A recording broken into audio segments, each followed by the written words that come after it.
financing. Sure.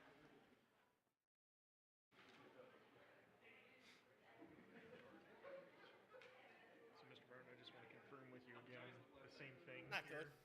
as Defense last looked time good. with your mic. Playing the Browns. We're going to have to just leave you unmuted the whole time, so you'll just use your own individual They control didn't. there when you'd like to speak. Got hurt. Okay. He's all right though. There and Ankle. Rolled his ankle. yeah. Kind of a low tackle. I'm not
Good afternoon, board members and those in the audience.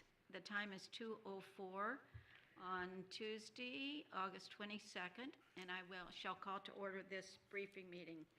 We have on the agenda today two policies, one on campus disorders and trespassing, and one on job descriptions, and an overview of our progress on Vision 2020 and Bonita Springs High School cost assessment. So we will begin and then after that, board member comments, attorney and superintendent comments, and go to the order. So we will begin with policy 2.03. Mr. Dodig. Thank you, Madam Chair, members of the board. This is the third time this policy is before you for either pre-briefing or briefing. Previously, this policy was brought to the board on July 25th.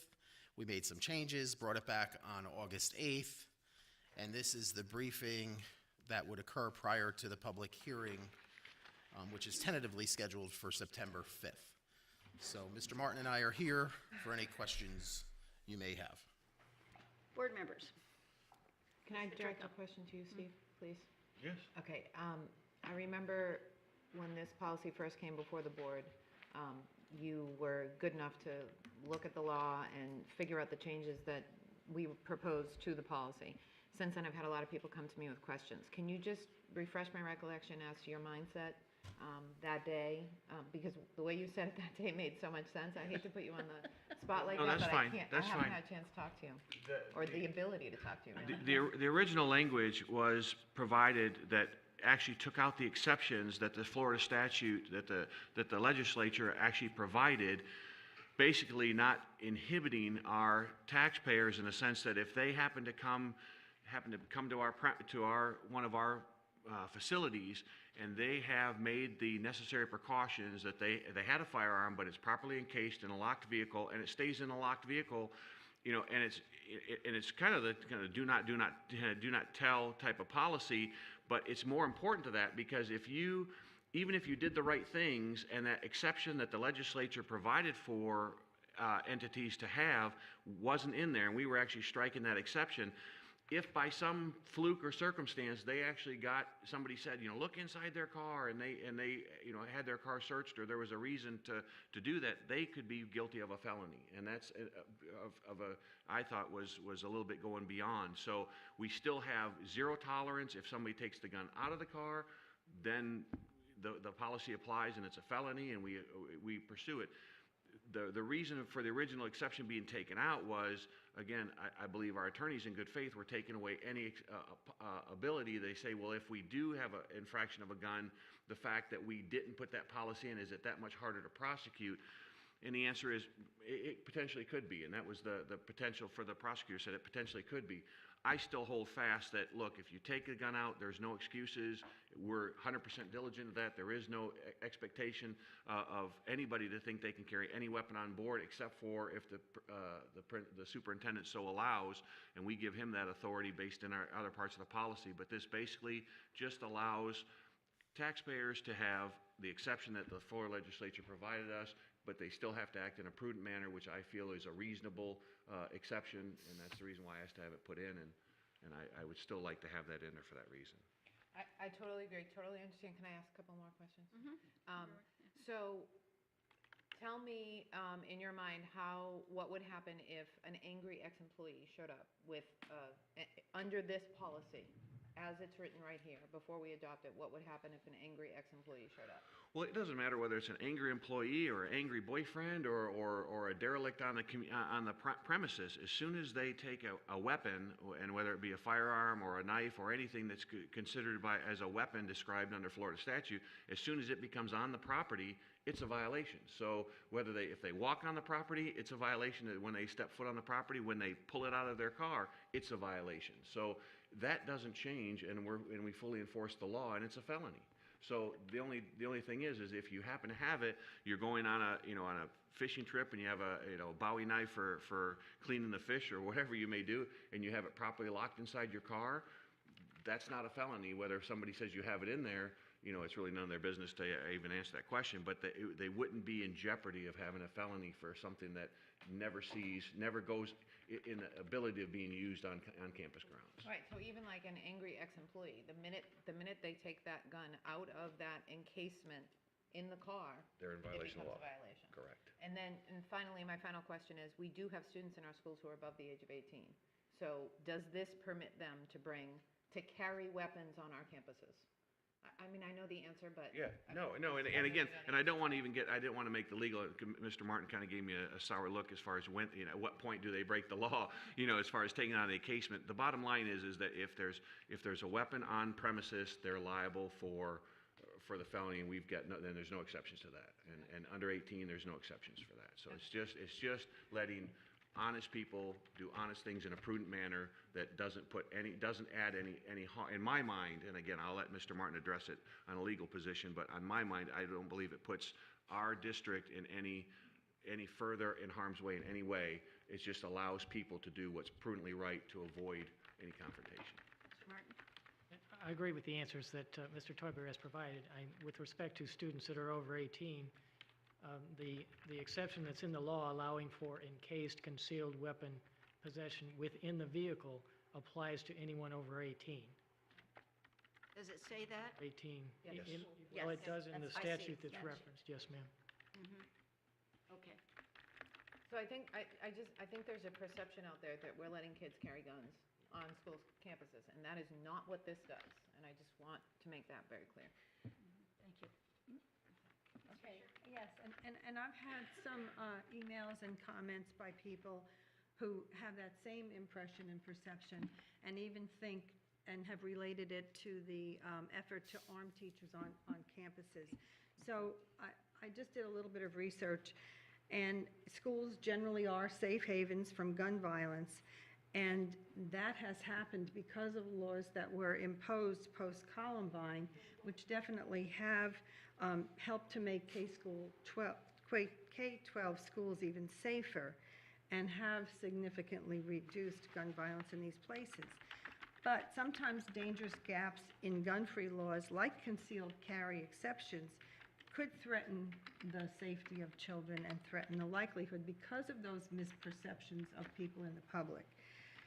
So somebody sent me an email about, you know, not having teachers carrying guns at school, and I said, that's not at all what we're doing, and there's no reason to believe that proposing to arm teachers would help to curb any rare instances, and gun violence at schools is a rare instance. I mean, it has happened and it's been major news, but when you look at the total picture, it happens rarely. 90% of any high fatality gun incidents have happened away from schools since 1966.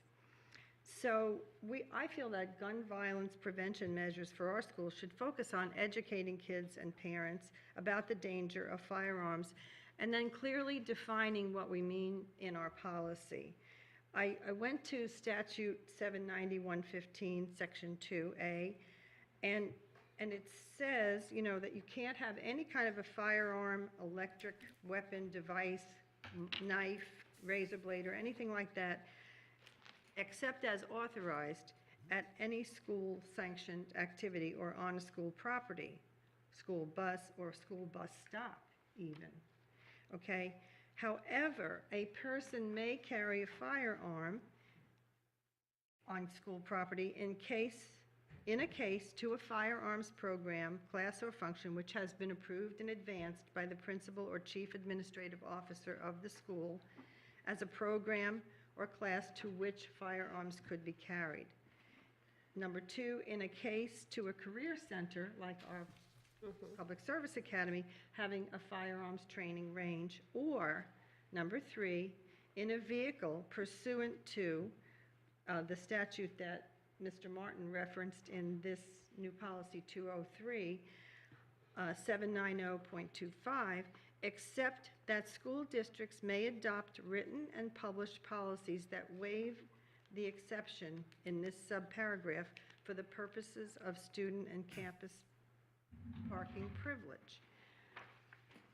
I think we just have to clearly define what we mean when we say that's anyone over the age of 18 may have in their car, locked in their car in a case, a concealed weapon, but never at any time can anyone take that out and carry it around school grounds or the school building.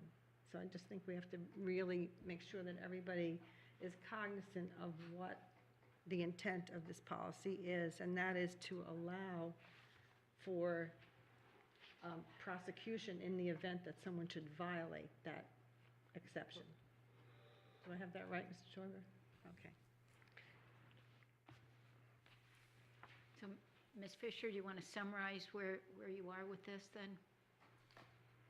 Well, I'm just looking for clarity of the proposed policy so that our listening public and our employees and our community clearly understand what the intent of this is. And I think Mr.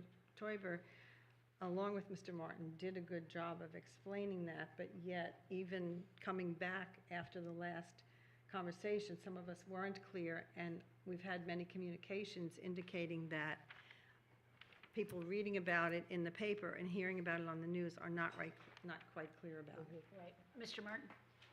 Unfortunately, the complexities of the statute make it a little bit difficult to put this in policy in a very simply readable manner.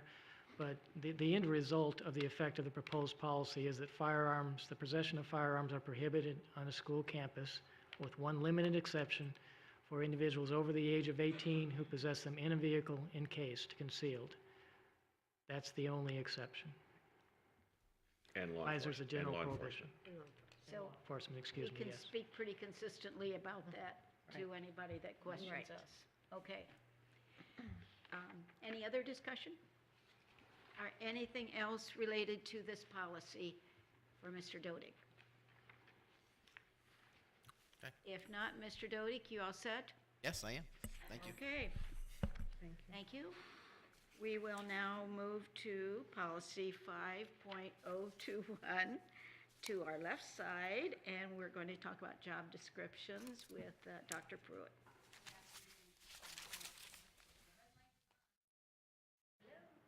I think the microphones are not on the left side, on my left side. Jason? Here we go. Thank you. So good afternoon, Dr. Atkins, board members. We're here with you, Will Rothenberg, Director of Compensation and Labor Relations, to do a pre-briefing on a proposed new board policy about job descriptions. As I believe most of you know, we have started year 2 in going through all of our job descriptions, almost 500 of them. We have in year 1 completed the maintenance department. We have done phase 1 of the information systems division and phase 1 of our instructional support job descriptions. And as a result of that work, one of the things that we have come up against is that we don't have a board policy specific to job description, so that's what we're proposing. One of the things that past practice has been that, for example, if we wanted to change a reports to, so for example, if we change the name from Executive Director of Human Resources to the Chief Human Resources Officer, in order to change that in the job description, we would have to bring it forth for board approval. So really, basically what we're looking for in this the board policy is the ability to make those minor changes to go ahead and move this process along. We're finding it's taking a little longer than we initially anticipated to work our way through these job descriptions as we collaborate with the people in the divisions and the employee groups to help us to work our way through that. And so this is the first opportunity as a pre-briefing to see if you have any questions at this time or any information that we can bring back to you before we actually do the full briefing on this policy. Board members, comments, questions?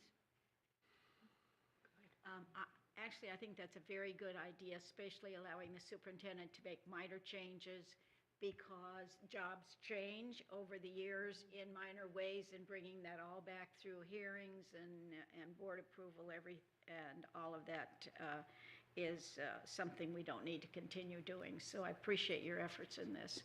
Anybody else? No, thank you. Dr. Thank you. Brewer, thank you. Mr. Rothenberg, thank you.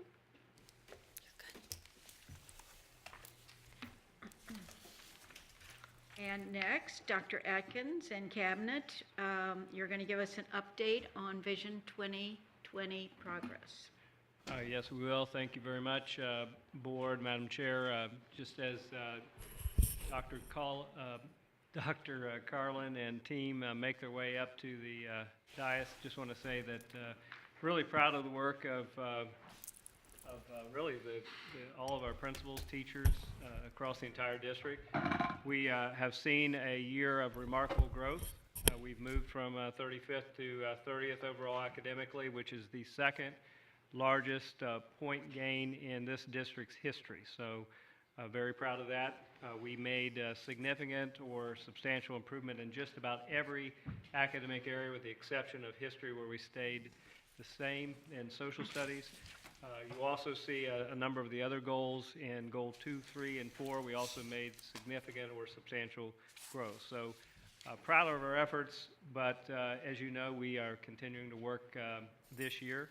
We have quite a stretch. We want to move from 30th to 19th. So we have a lot of work to do this year. But most importantly, I think that this work directly benefits our kids. The enormity of moving that typical ranking in terms of student achievement is it's pretty enormous when you start to look at the actual numbers of kids that have to improve in order to see the percentage gains.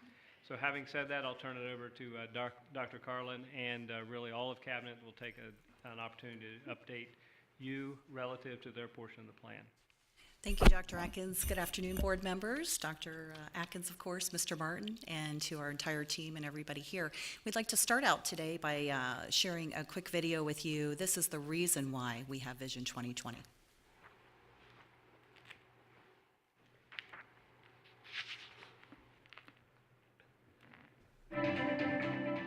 Our department's focused primarily with supporting the teachers, supporting students and staff. Making sure that the kids can read.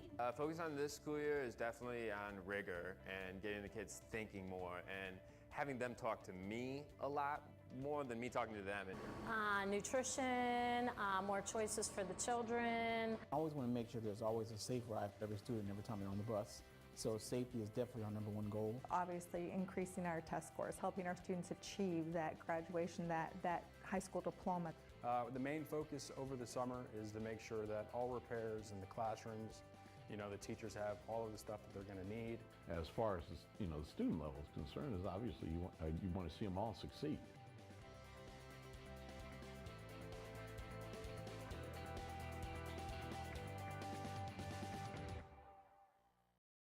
We have Vision 2020. It's all about our children and doing what's very best for them, and all the processes that we put in place to make great things happen so we can achieve that world-class status we're looking for. As we get ready to jump into the presentation, I'd like to take a moment to recognize each and every one of our steering committee members that are here today. We have a handful of folks that were able to join us, but I'd like, if you are part of the Strategic Planning Steering Committee, whether you're staff, whether you're community members, if you would please stand and be recognized.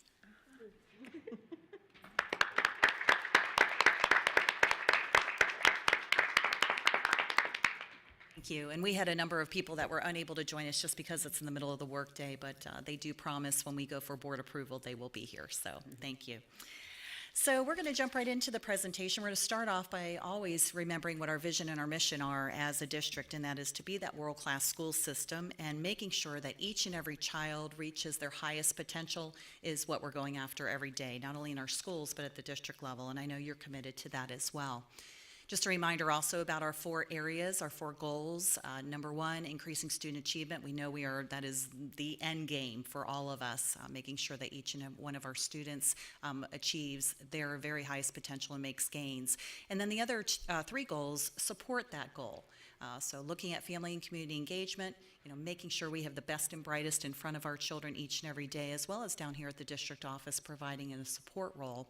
And then, of course, always looking to be better every day, right? That continuous improvement model that we talk about.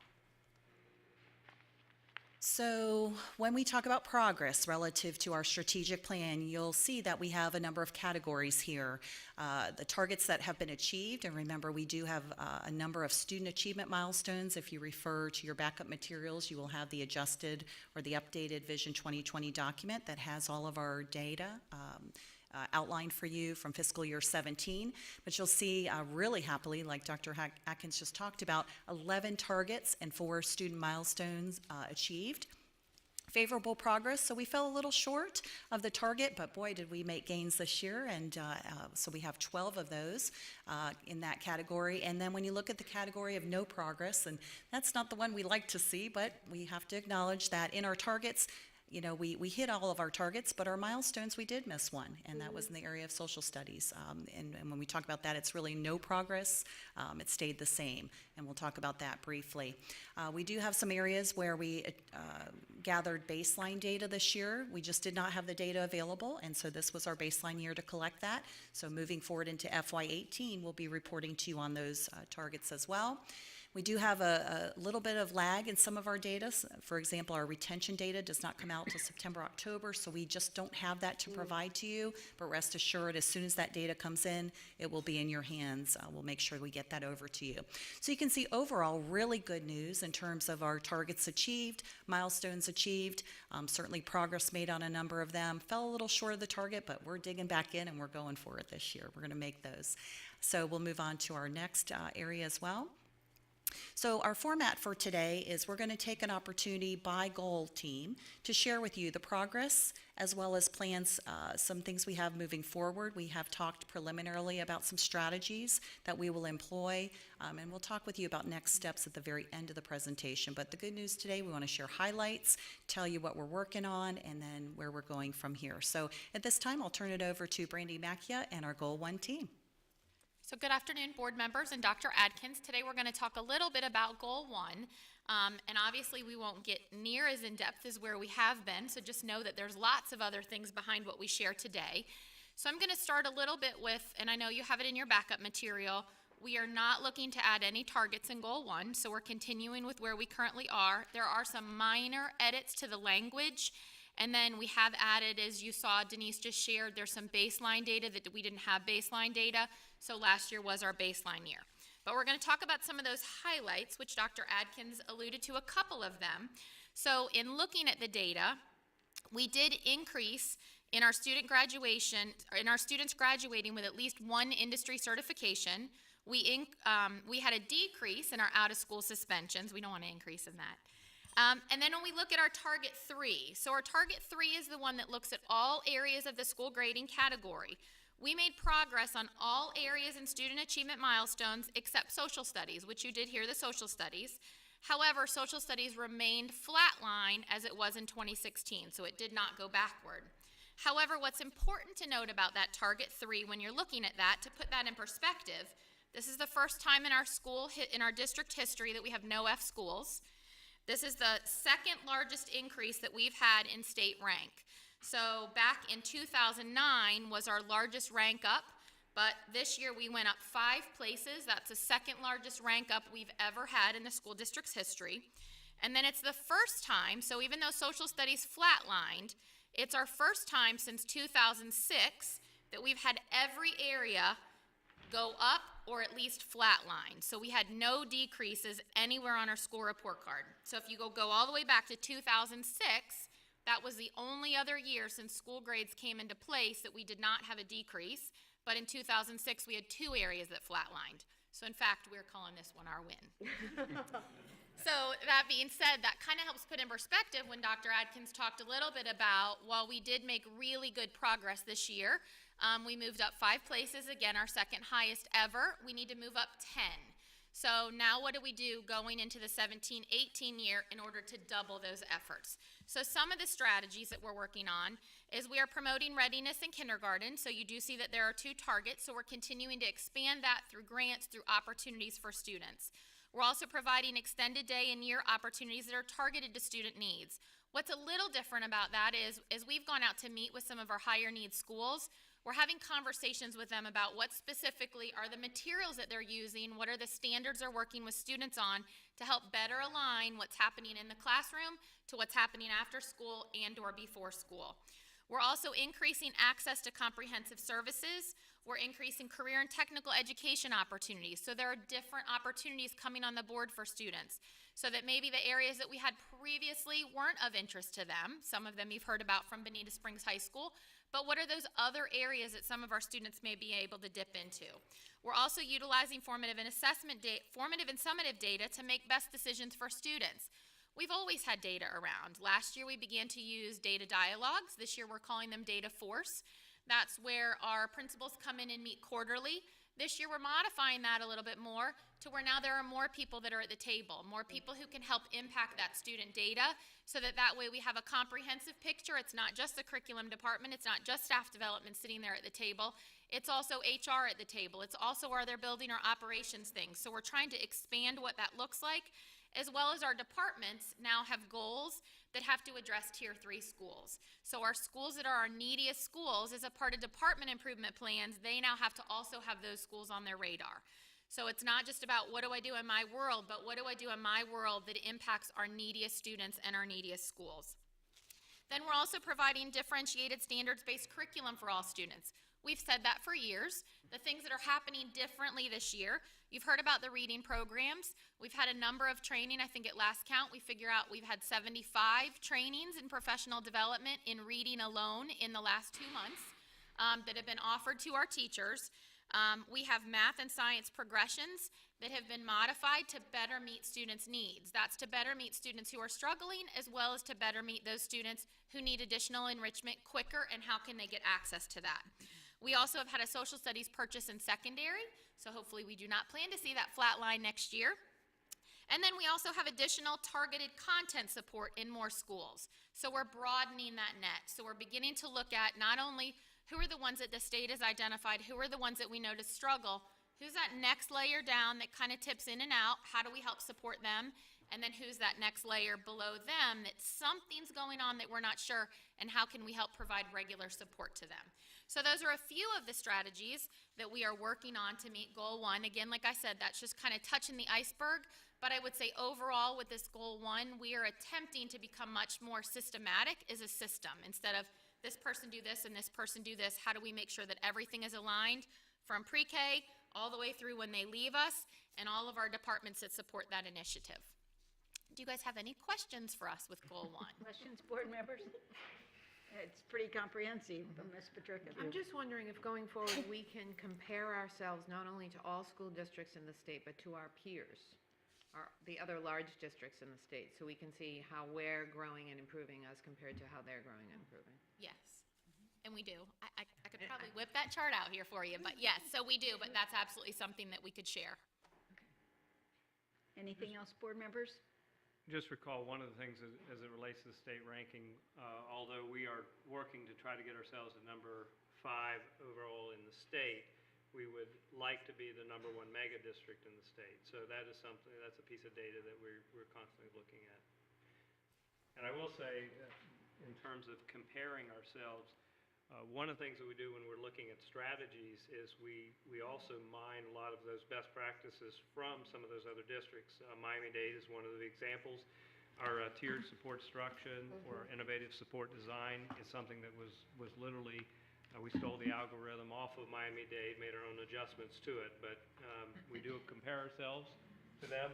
This team made a trip over there to see what are some of the great things that they do, and then they brought that back to our school district, and I think it improved upon that as well. So, And kind of as an addition to that, we do identify there are 3 school districts that consistently beat us in the areas, Miami-Dade being one of them, who demographically is very similar to us. So we make sure that anybody who attends state meetings friends them and finds out the information. But then we also have Broward is one that we have set up in September that we're going to go over there and kind of just meet with their director and what is it that they're really doing and how is it that they have their systematic approach. So we are attempting to learn from those who are consistently outperforming us.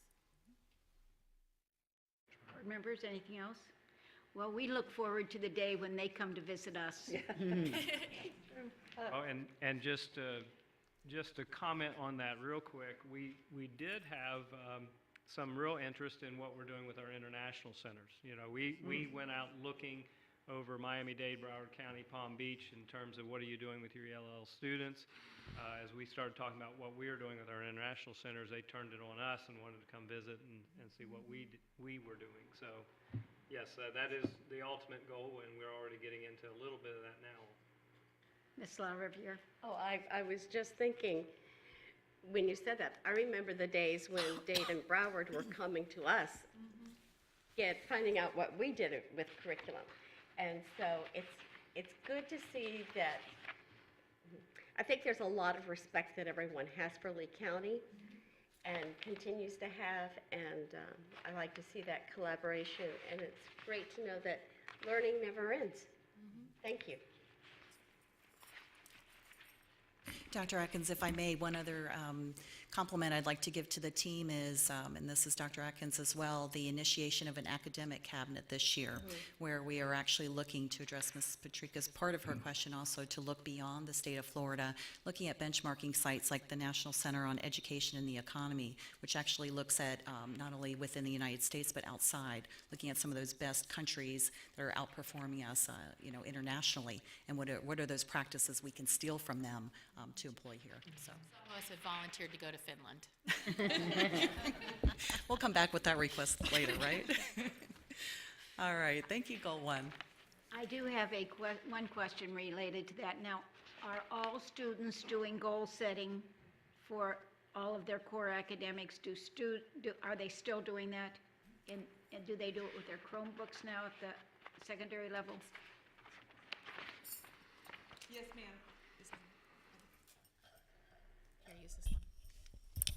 Yes, ma'am, they are. As a matter of fact, last year we incorporated what we call bucket sheets. And so K-12, our students are probably more aware than I can remember in the 30 years that I've been in the district. They are more aware of where they are in their own achievement and where they need to move, what they need to do to move forward in that achievement. So we're very proud of the work that our teachers are doing with our students to build that awareness. And that's across the district? Okay. Anything else, board members? Thank you very much. Continuous improvement. Okay, so we're moving on to Goal 2, and I'll turn it over to Ms. Stillwell at this point. Good afternoon, board members. It's nice to be with you again. Target number 1 under Goal 2 is all about building strong, mutually beneficial relationships with the parents of our students. And when first written, we wanted the percentage of parents or guardians who agreed or strongly agreed that they were actively involved in their child's education to increase by 3 percentage points annually, or to maintain at or above 95%. So the great news is we did a parent survey last year, and 97% of parents told us they were actively engaged. But when you think about it, who's really going to admit they're not? And back in my old TV days, we called this the Jerry Springer effect, because if you ever asked people if they watched Springer, they would never admit that they watched Springer until the truth came out when they put those electronic boxes on your TV, and then they were able to tell. So we don't have electronic boxes that will monitor that, but what we are trying to do is that get a better way to measure parent engagement, and so that's what we're looking at in changing goal number 2, or excuse me, target number 1 under goal number 2. We received feedback from our strategic planning steering committee, and we are recommending a change that places the onus for engagement more on us. We propose that target 1 be rewritten to say that the percentage of parents who engage in district-sponsored education opportunities will increase by 5 percentage points a year, or maintain at or above 90% by 2020. And these could be things like education forums, web-based information about engagement like webinars, handouts, surveys, things of that nature. This way we're providing meaningful opportunities for engagement, but we're also defining what we mean by engagement, because it doesn't always mean that you're going into a classroom or a school to volunteer. And so we can get a much better, more realistic feel of how our parents interact with us. So that's the change. And target number 1. As for targets 2 and 3, which concern branding, we're actually in the thick of that process now. While nothing changes with the verbiage for these targets in 2020, we will have a brand developed and communicated out this fiscal year. Over the next 4 weeks, we're going to be gathering information from you all, also from parents, staff, students, the community, and business leaders about what they think of us, what our key messages are, and what really resonates. And we're going to take all of that data and crunch it, and we should have a good idea of where we are by mid-October. And then we're going to be taking input from all of those stakeholders to build our brand, develop our message, and to be ready to communicate that not only to our staff, but to the community as a whole by spring of 2018. So that's where we stand with branding. And moving on to targets 4 and 5. So over the past year, we've collected baseline data for the number of district level community and business partners. And I'm really pleased to report that we currently have 83 district level partners. These are businesses and community agencies who have contributed resources, both human and or financial, to benefit our district. They've provided funding and support of district initiatives such as like our Grow Your Own program, looking at quality and continuous improvement and supporting staff as well as training for that. Bless you. Many of our business leaders and community partners have also given of their time, and I know that. You talk with them out in the community. We have such wonderful examples where we've been able to tap into the collective wisdom of our community leaders, such as a partnership that we engaged with FindMark Bank, where they provided some valuable financial advice to us, and we were able to start looking at debt maybe with a little different lens. So sometimes it's great to have that financial support, and we want that, and we welcome it, and we know we need it, but it's also wonderful when we can have the different lens that some of our business leaders bring to the table. So we're very proud of that. We also, now that we have our baseline of 83 district partners, where do we go from here? And so if you take a look at your backup materials, you'll see in Target 4, we actually attached a SMART goal to that. We do want that number to increase to a minimum, and that word is minimum, of 100 business partners.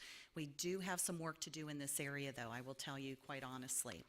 Moving forward, we want to develop some clear communication around what does it mean to be a district community or business partner. What does that mean? So put some definition to it, thinking about that partnerships work best when they are mutually beneficial, right? So it's not just what we want you to do for us, but what can we do for you? That's what we want to be able to put into play. And so being able to delineate the ways in which businesses can benefit from their partnership with the school district, including how we're going to recognize and celebrate them for their recognitions. And we know that that happens, and we want to thank them for that in many ways. So really, by continuing to network and make those connections, we are really confident that we can get to 100 partners, and again, a minimum of 100. Also, Target 5 is about revenue generation. So we've spent some time over the last year talking about how this is a new area of work for our district. We know that the funding that we receive from our state and our local government, it falls far short of what it takes to operate our district. And we know that our kids need more, and we need more in order to be able to do the things that need to happen.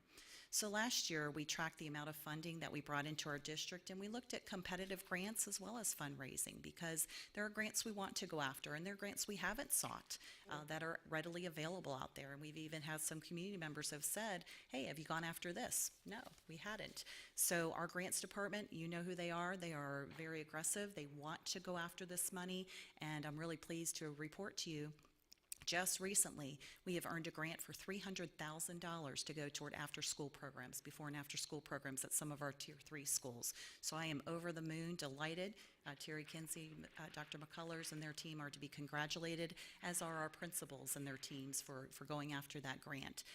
And we'll talk with you more about that as that starts to unfold. But that's just one example of how we can continue to contribute to Vision 2020, knowing that our students need meaningful activities that they need to be involved with after school and before school, quite frankly, if you're a middle school student. Sometimes you don't start school until 9:30, 9:45, so there's some time in the morning that we can capture, and those grants provide us that opportunity to do that. And then, by the way, that is a 5-year grant, so that grant is renewable, so $300,000 this year, and then we'll just keep adding on $300,000 every year, so that's a really big deal. This year, we are looking at Target 5, and we want to say, you know what, we're willing to step up. We want to go more aggressively after our grants. We want to go more aggressively after our fundraising. So we are upping the ante on Target 5. We want to go for $25 million by 2020. So we're not satisfied with the 10 we put out there originally. We want to move it up.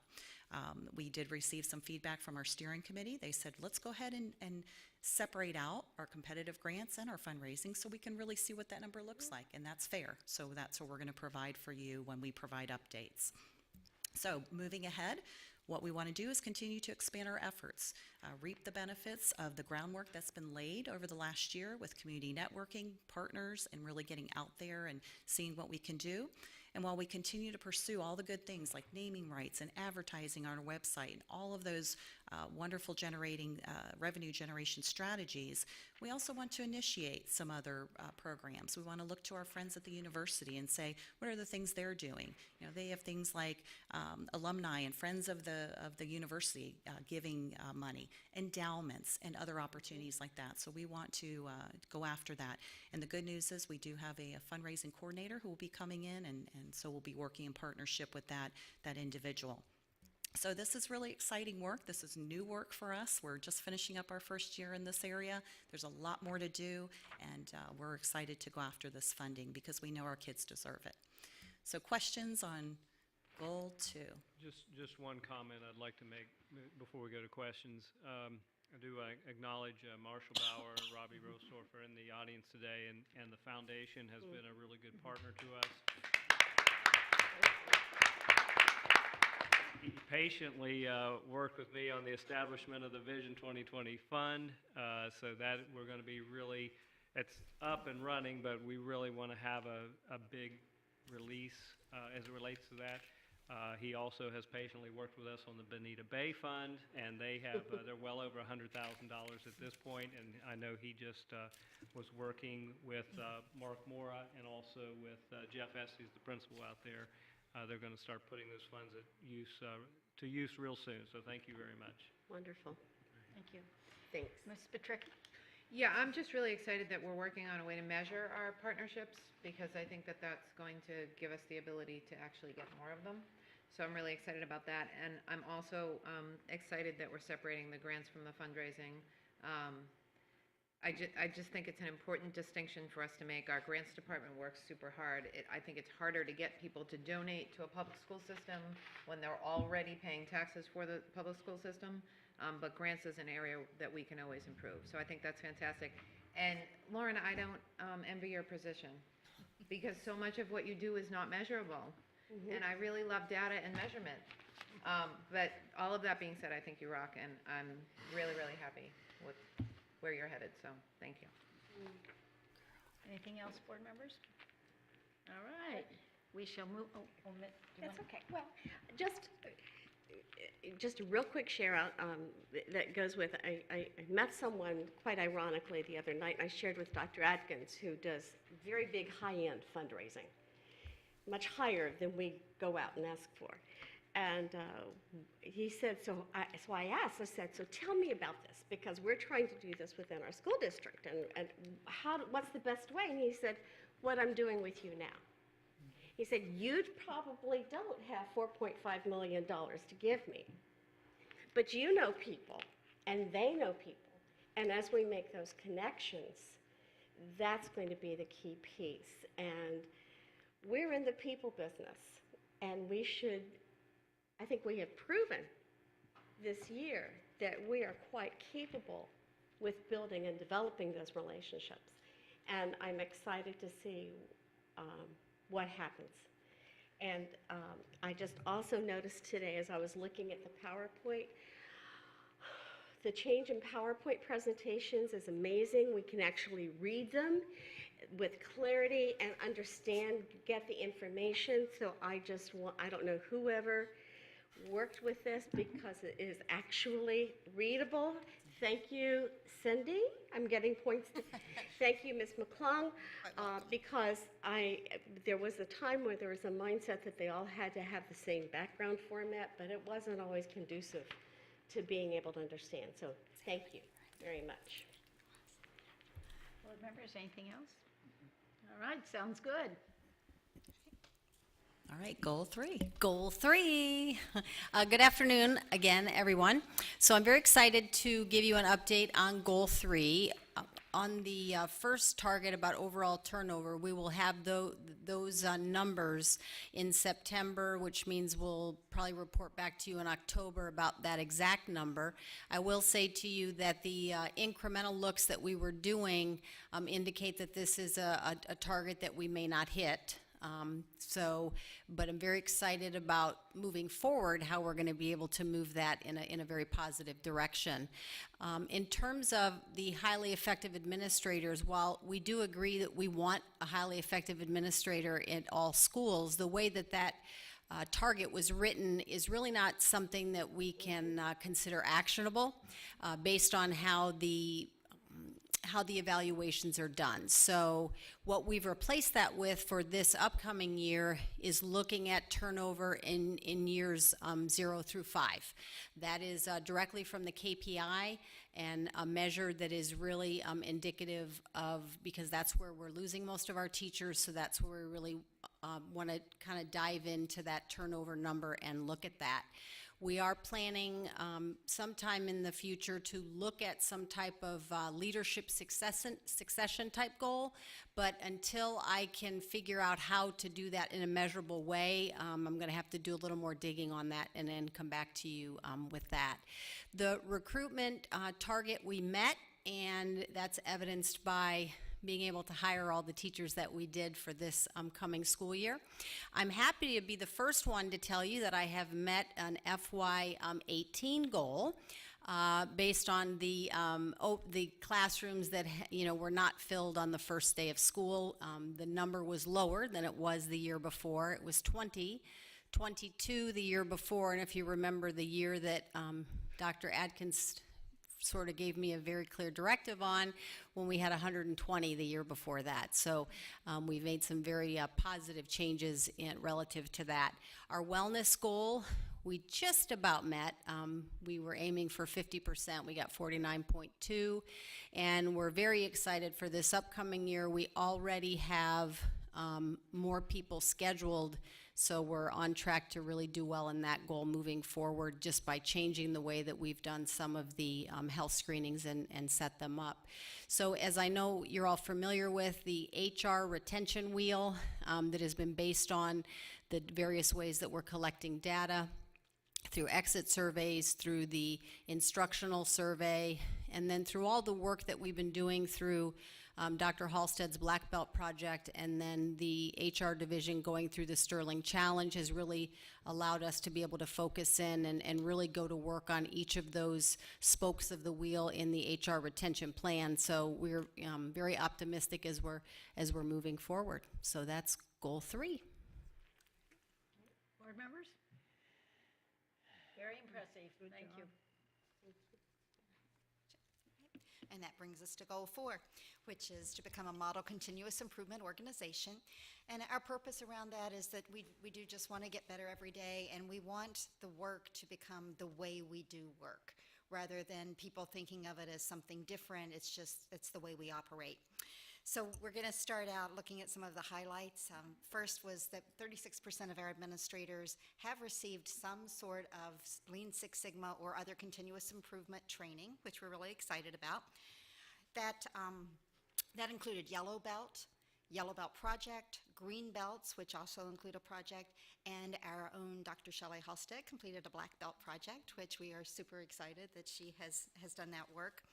At the school level, it includes some Yellow Belt, one-day Yellow Belt certification, as well as the Choosing Excellence training for the classroom, which provides the training to teachers who then go back and teach students how to track their own data. So I'm very excited that we have a lot of people still implementing that at the school level. Excuse me. This strategy of providing the training has really helped us with allowing our teams at the district level to attack some of those goals in order to be able to put projects into place and do some real in-depth problem solving around some of the things that aren't those easily attacked as others. So we had 4 Yellow Belt projects and 5 Green Belt projects. Some of those included customer support.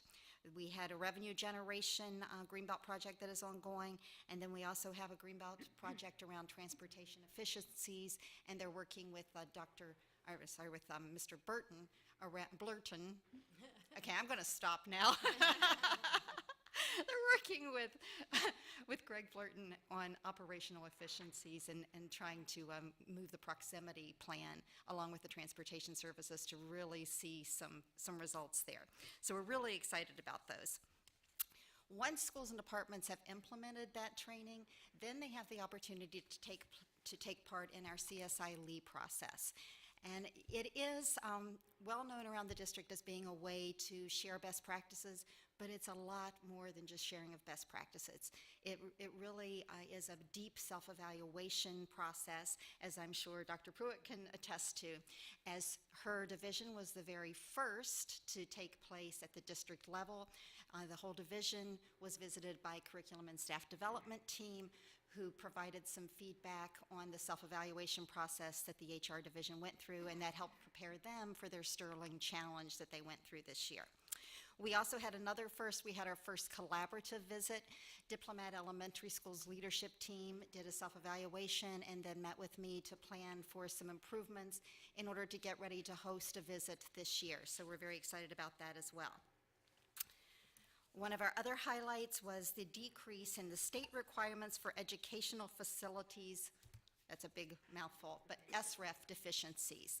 And they decreased by 23%, which easily topped out our FY17 target, so we're really excited about that. You'll see in your backup materials that we had several other targets there that we met or made progress on. Overall, we met or exceeded 5 of the 11 targets, improved but fell just a little bit short on 2 of those targets. One of those was our customer service. We did improve on that. We have a Yellow Belt project now around that, and they've made some very specific recommendations and will be ongoing this year to work on that. Collected baseline data on 3 of those, and we're still waiting data on the transportation efficiencies target, so we will update you on that as soon as that becomes available.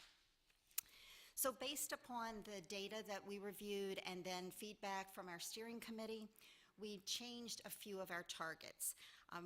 Over the past year, it's become really clear that our administrators do need continuous improvement, training, and support. However, they're not the only ones that need that.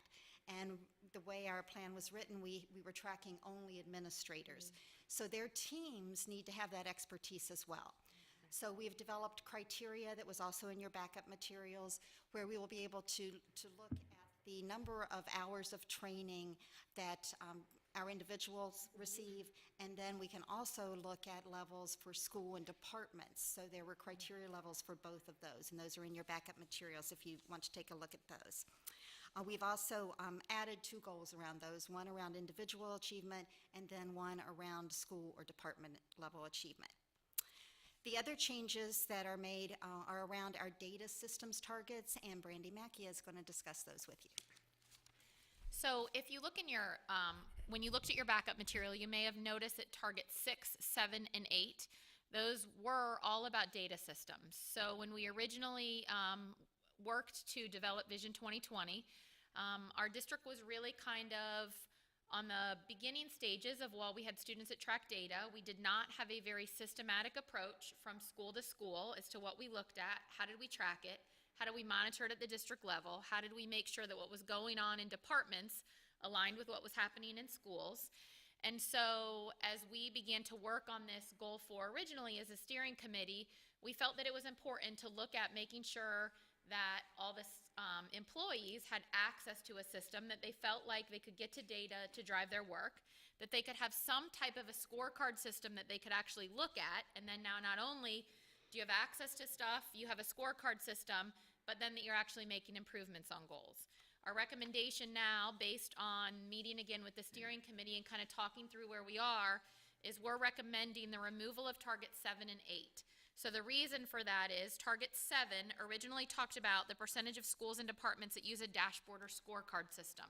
We're now moving into the phase of CASEL 2020 that already all exists for schools, so they have quarterly data chats, it's already been built, and CASEL 2020 is coming on board. So while we could keep it on there, it's really a goal that we've now accomplished, so there's no sense in having that goal still there. The other recommendation was the removal of target 8. Target 8 is talking about the improvement on your goals.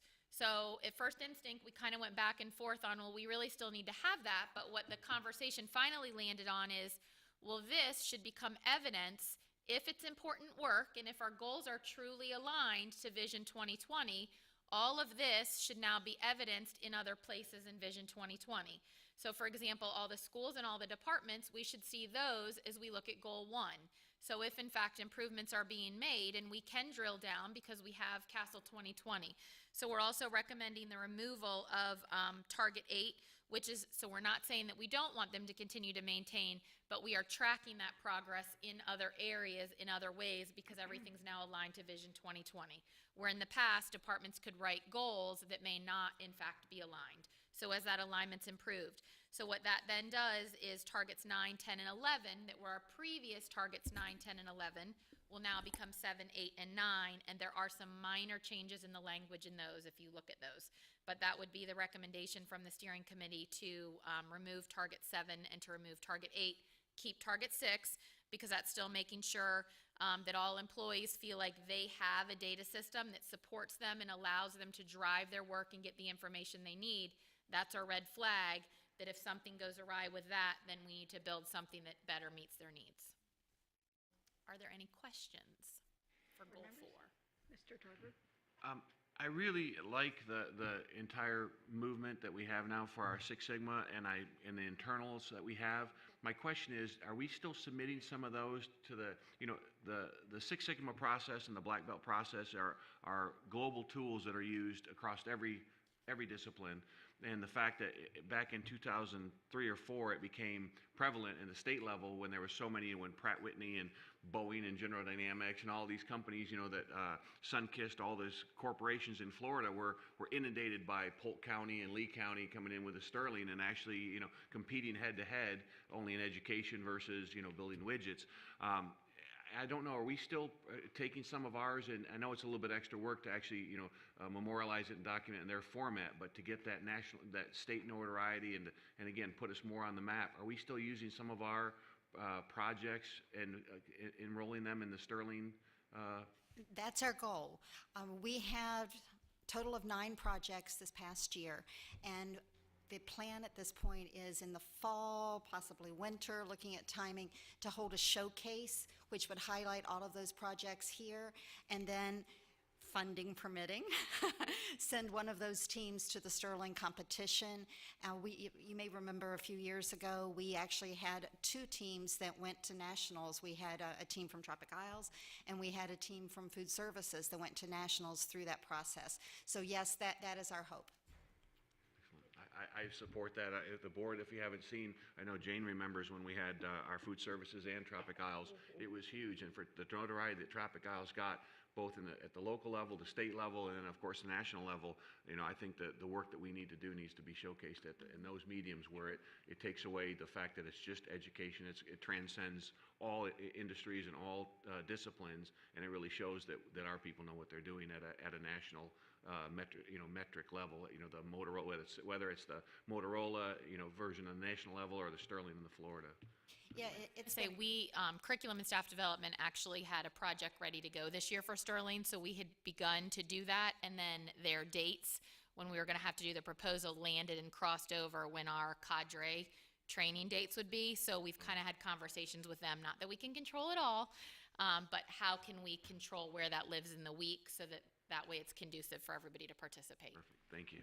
So had Dr. Halstead was a co-presenter for the Sterling during the week. I was also a presenter at our Education Summit the year before. A team from HR was part of the showcase. So we have maintained that contact, and our district is part of their board of directors, and I sit on that board as our representative. So we are definitely staying in the thick of things. Perfect. Good. We'll be back. Yes, we will be back. Anything else, board members? Thank you.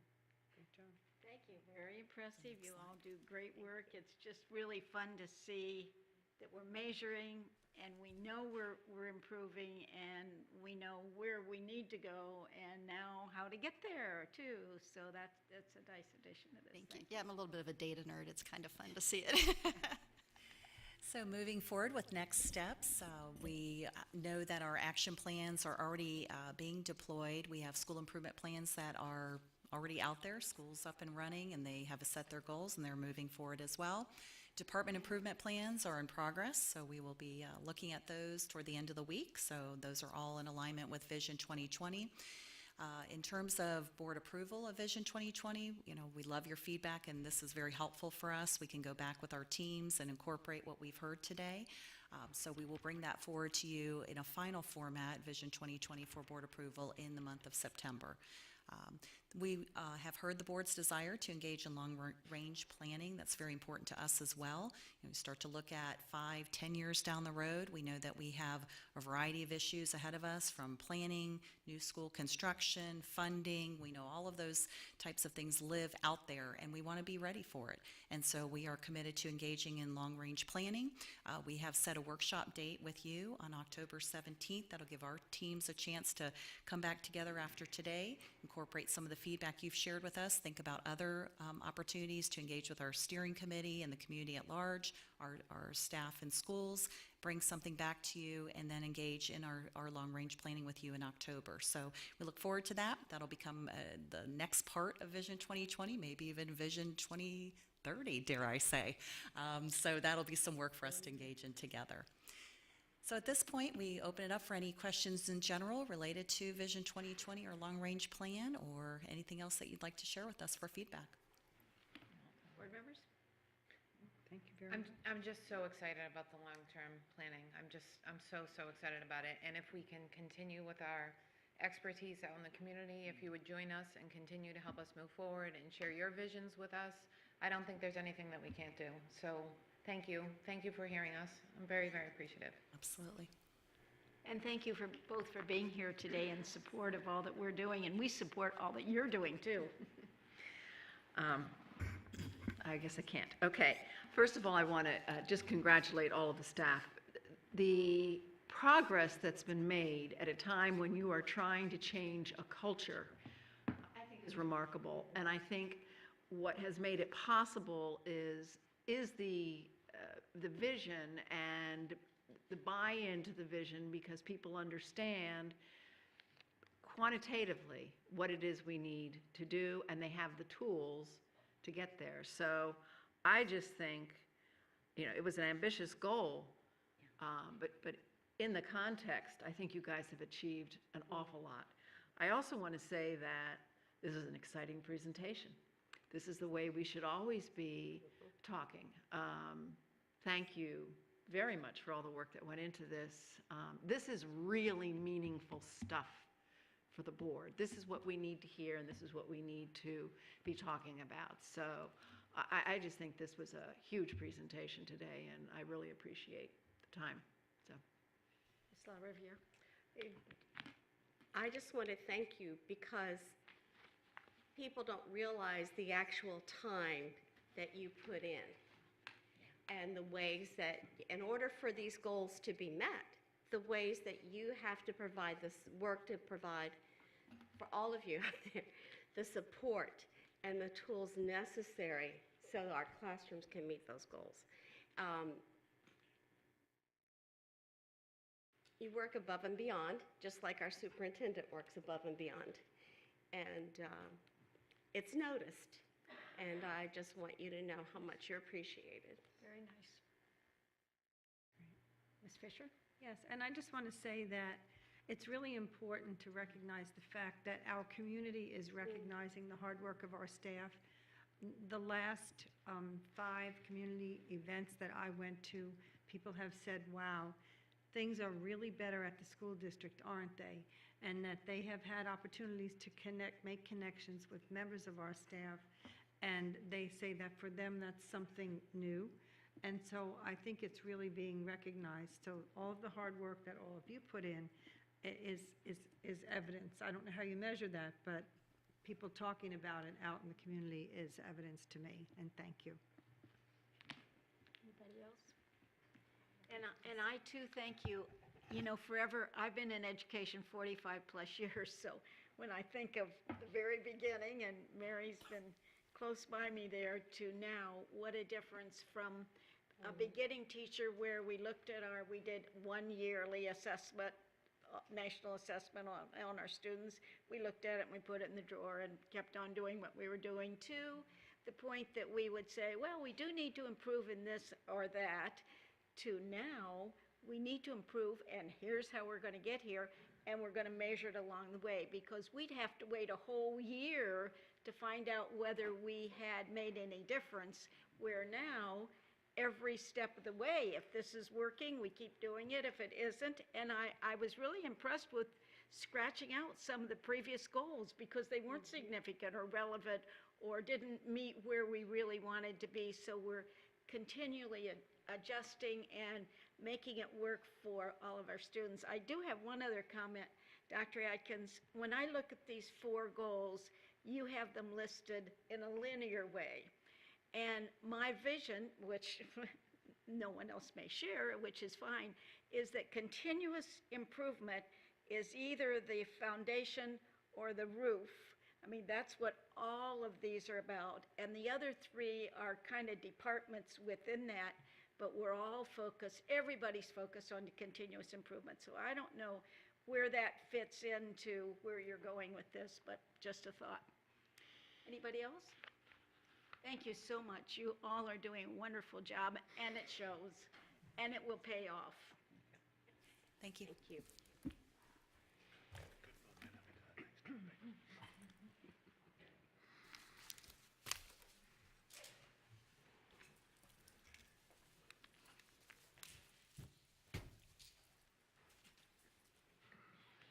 Well, and as our next team prepares to present, I just also want to thank all of you. Thank you for the support.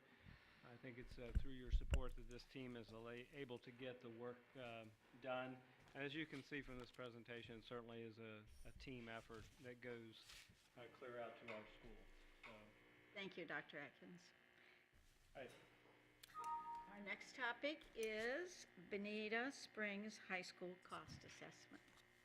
Thank you, Board. It is my pleasure to bring to you today really an update related to Bonita Springs High School, but also talk to you about the challenge that is the budget.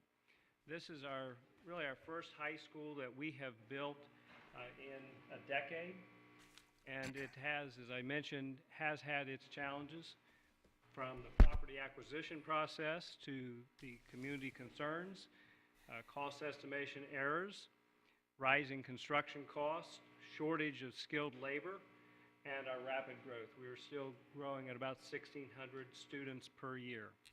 Our largest obstacle, however, was really, I think, a flawed system that resulted in a significant estimation error. Now, this is a system that we've used for a while, but this team uncovered it, this team and this organization, and I think that we're about transparency, accountability, and continuous improvement. So we have already taken, I think, significant and substantial action.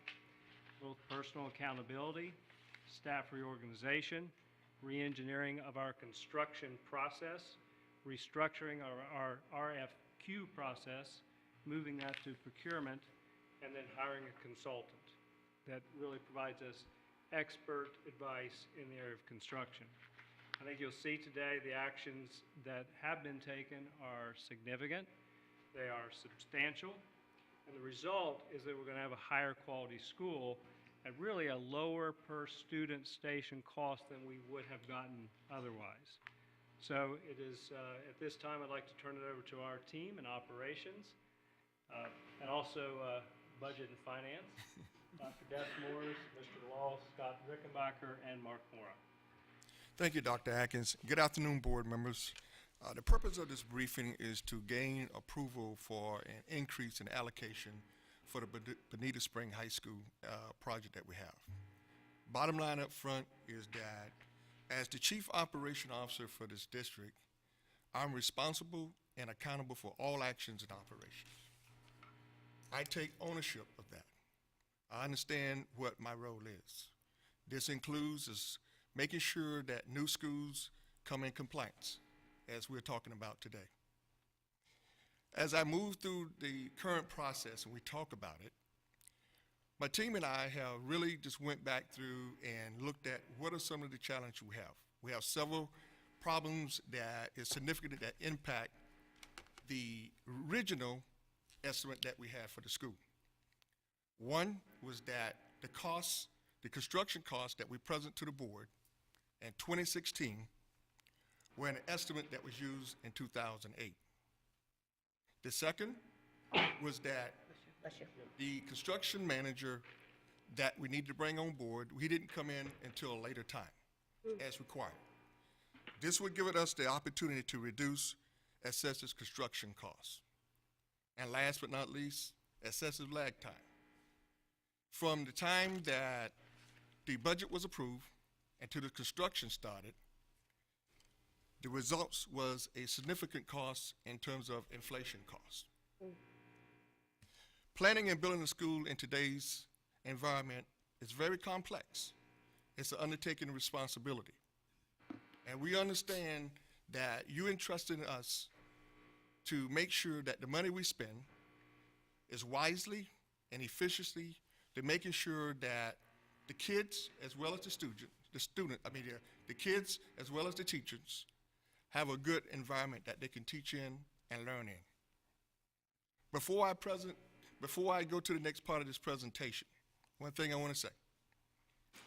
The team have really taken ownership and accountability for this project, as well as myself. And we are committed to making change to improve on outdated processes that's been here for a long period of time. The results we have is a positive physical impact on how we move forward to the future. In talking about those three things, we're going to get more in depth as we go through the presentations. So I'm going to turn it over to Mr. Mark Moore. Thank you, Mr. Law. Good afternoon, board members, Dr. Atkins, Mr. Martin. I'd be remiss if I didn't acknowledge and welcome our partners in this project, the architect, the engineer, CM, and the district's consultant on this project. So I welcome them and thank them for joining us today. As Mr. Law suggested, construction projects are very complex. They require precise coordination, a coordination that's the responsibility of the district. That coordination lies with people, interests, activities, and events that occurred during a project. This project was challenging, made even more challenging by the fact that we overlooked very important variables. It's a lesson learned that when you look at a project, you got to pay close attention early on in the project. Mistakes made at the planning phase can affect the project throughout the process. Part of the reason why we are here this afternoon sitting in front of you. Despite these significant challenges, I will share to you, board members, that the team that you see sitting up here in front of you today and the project partners here have worked diligently and transparently to control the cost of this project and ensure that we deliver a quality product for the students and children of Lee County. My students, my children, and your children as well.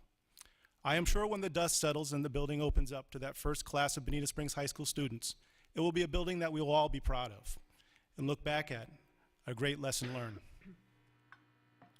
I first want to spend some time in regards to how this project was budgeted. Because we used a fast-track approach to construction, we broke the contract down into 5 amendments. The amendments were closely aligned with construction phases. This is a status update. Amendments 1 and 4 have been fully funded and executed. Buildings A and B are currently under construction, and the site work continues. This makes up a major part of the project itself. We are delivering the core academic building, which includes the classrooms, the laboratory spaces, and the career academies. It includes the media center, administrative offices, and student services areas. The cafeteria, gymnasium, kitchen, and other athletic areas are also included in that. What still remains outstanding is the last amendment, amendment number 5. It's the reason why we're here today, to talk about funding this last portion of the construction project. It encompasses buildings C and D, which is comprised of the theater, the music classrooms, the detached field house, concession stand, as well as athletic bleachers and lighting. We're going to spend a little time sharing some data and information with you. Our intent is not to excuse the mistakes that were made on this project. What we want to do is give you context, build you a framework to understand how we got where we are and what we need to do in the future to make sure that we have the success we desire. I'm going to turn the presentation over to Mr. Rickenbacker so he can walk you through some of this data and share you some input from our design partners and construction partners here locally. Good afternoon, board members. Dr. Atkins. I'd like to first off say the graphs that we're about to present, the slides, are by the U.S. Bureau of Labor and Statistics, and they show some of the trending for a lot of the materials, labor, and the market in general. He's not on. Your microphone isn't working. Mike's not. There you go. And there's I'm a sorry. noise too. I'm going to present some slides from the U.S. Bureau of Labor and Statistics. They show typical trends for materials and labor. The first slide you're looking at right now is non-residential building construction. As you can see, the 3-year trend has been an annual increase of 6.3%. That's annually. We've also asked some of our business partners that we work with locally. We have Gilbane Construction has confirmed an 8% annual construction inflation for the last 3 years. Christel Construction, another local firm, reports 8% annually. Suffolk Construction is reporting a 4.5% annual inflation.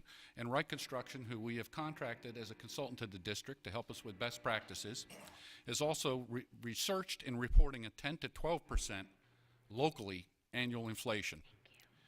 So as you can see, that this is a problem growing forward. The next slide.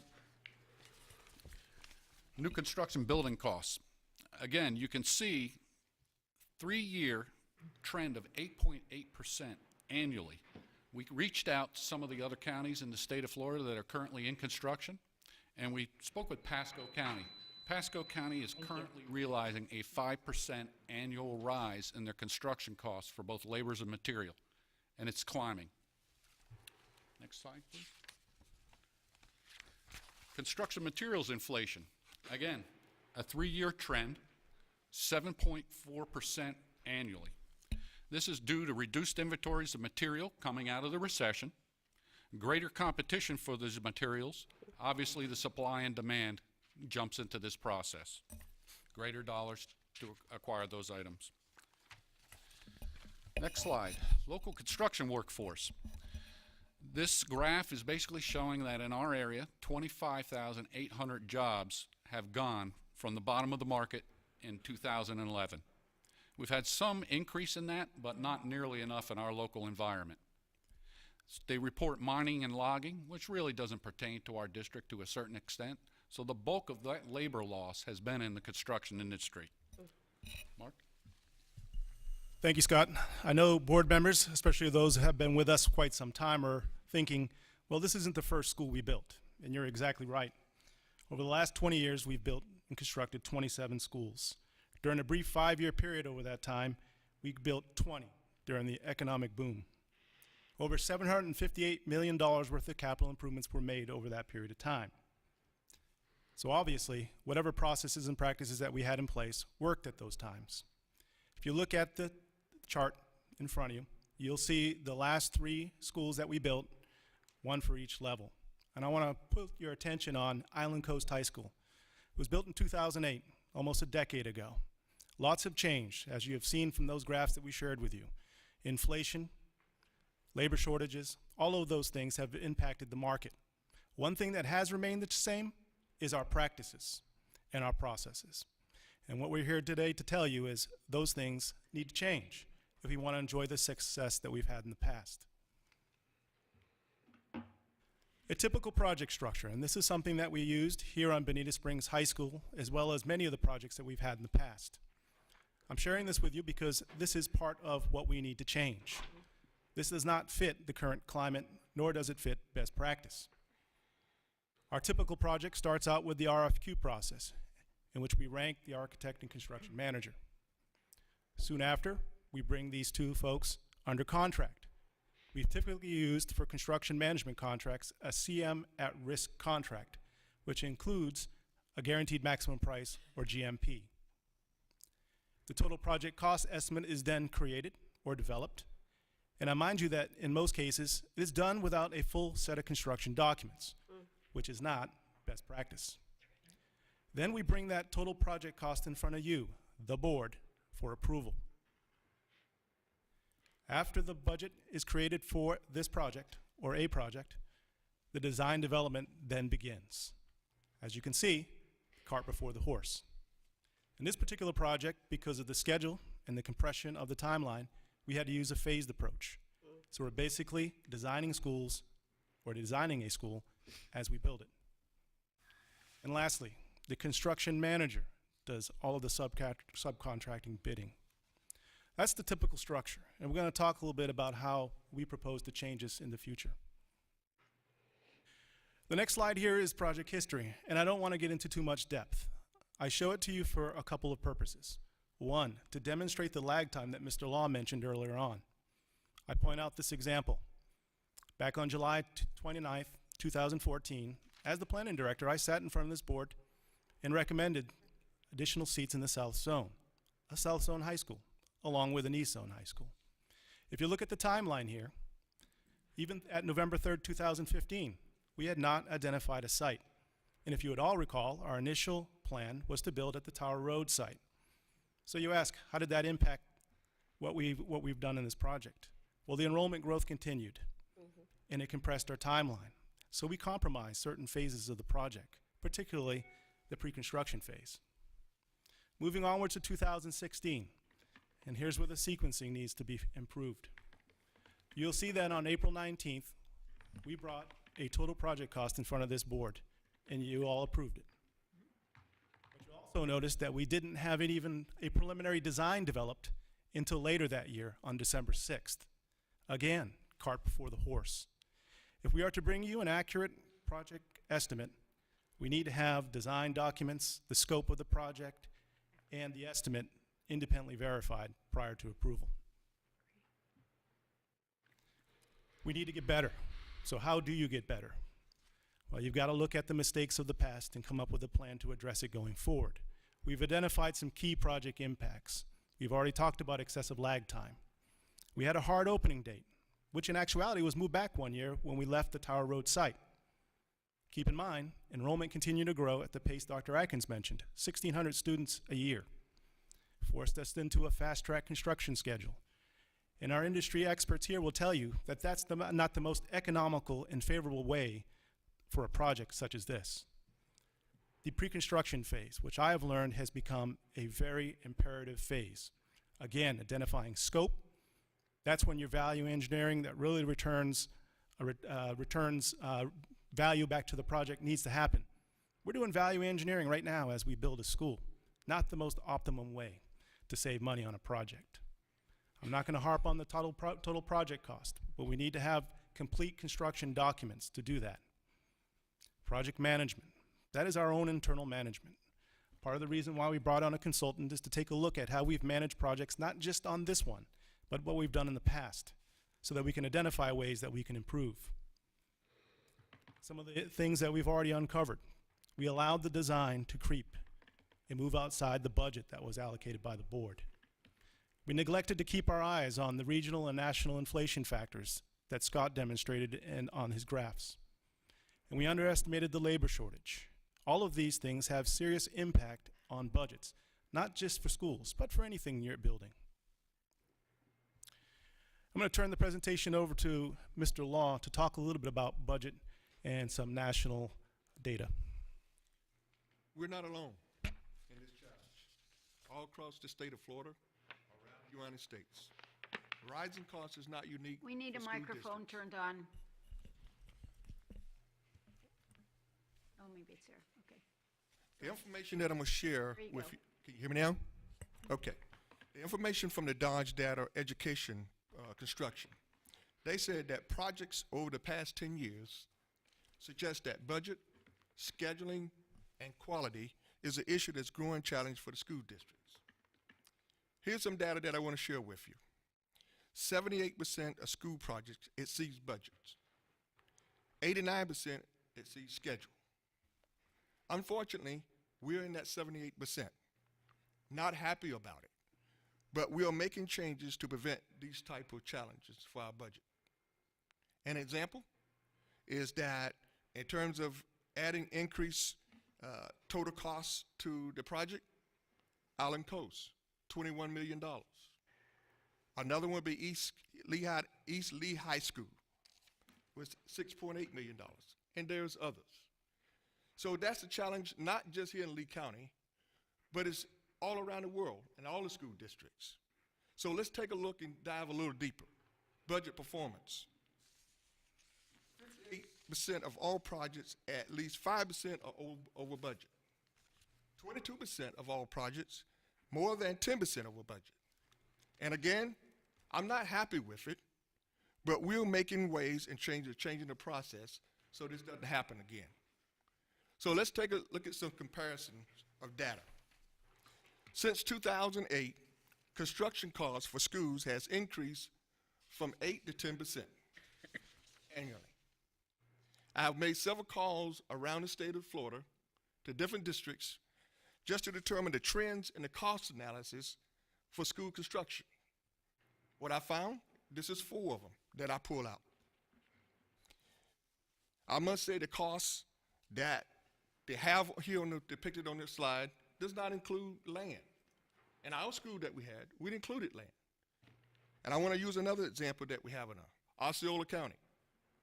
They started out with their original cost of $77 million for their total project budget.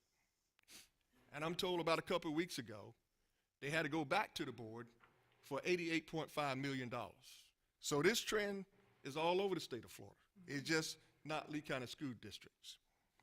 So now let's talk about the budget status. Based on the budget status, we came to the board in April 2016 for approval, a total project of $70,935,000. After determining that we had several errors in our cost estimate, as well as 8 to 10% inflation, construction inflation, we got together and says, what is it that we can do to bring the school within costs? Or what are those challenges we have? So we thought about a couple of things, but one of the things that we looked at is that we just completed the bidding process on all our amendments, which would guarantee us the true cost to complete the construction if granted an increase or total project cost of $925,970. We have several other estimates increase in other areas, and I will talk about that as we move forward. But if you look at it, the largest percent is construction, 87.5%.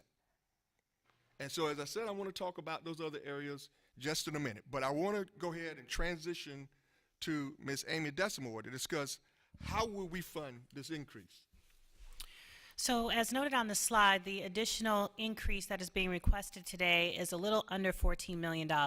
And after some discussion with each other and our financial advisors who are here today as our partners, so thank you for that, our recommended course of action for this is to take additional borrowing through COPS in order to fund this additional $13,990,970. And there are several reasons for that. First of all, interest rates are low right now, making it advantageous for us to borrow now. We expect those interest rates to rise in the future, so if we need some additional funding, probably the most economical course is for us to borrow while the interest rates are low. Secondly, and maybe the most important, we're going to need some additional cash on hand. My colleagues here will be talking a little bit and have referenced already in the presentation some changes that they expect to make in our future process, which would force us or necessitate us to have some cash on hand in the beginning of projects to be able to fund that before there's an actual project cost estimate in place. So we're going to need our cash on hand to fund those schools that we know we have upcoming in the very near future before borrowing can be obtained. So we need to try to hold on to the cash that we have. And then last, this building, of course, is already leveraged. We have taken out COPS for the original project cost estimate. So if we need to add another 13.9 or close to $14 million to that project, which is a significant amount, it makes the most sense to go ahead and continue to leverage for that building and go ahead and borrow the additional funds in order to do that. So that is our recommended course of action. We'll be ready to move forward with that additional borrowing when the board approves a new project cost estimate for the project.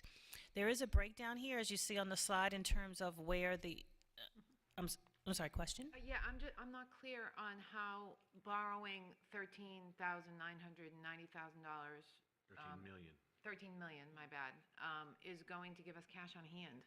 for our next project? Well, because there's a couple of different options we could use. We could go borrow for the additional money, or we could use money that we have in our reserves right now to fund the additional 14 million. And what I'm saying is if we do use our cash on hand right now to fund that 14 million, that's less cash we'll have on hand to help fund our future projects in their beginning stages. Okay, and maybe the next slide will get to my next question. Okay, and and you see the breakdown of the additional funding as it is needed. As Mr. Law just mentioned, the significant portion of that, about $12.2 million, is in the construction part of the project. So I'd like to turn it back over to Mr. Law to kind of break down that additional increase for just that construction part and what factors kind of went into that additional increase. Yes, ma'am, another question? Yeah, there was no slide on it. So are we going to just issue a COP for 14 million, or are we going to attach this to a refi? Okay, Or? thank you for asking. So what we'll most likely do at this point is we do have another COPS out right now, and I believe it's the 2012 B series, if I'm not mistaken, that is ripe for refunding or refinancing at this point in time. So if the market conditions are still advantageous for that refinancing, then what we would do is to do both of those things at the same time, the refinancing and the additional $14 million. Okay, so we're looking at borrowing money to complete this project, and then we would draw down on capital reserves to give us the money we need to start the next process or the next build-out to make sure that we do that correctly. And timely, that's right, yes. Anybody else?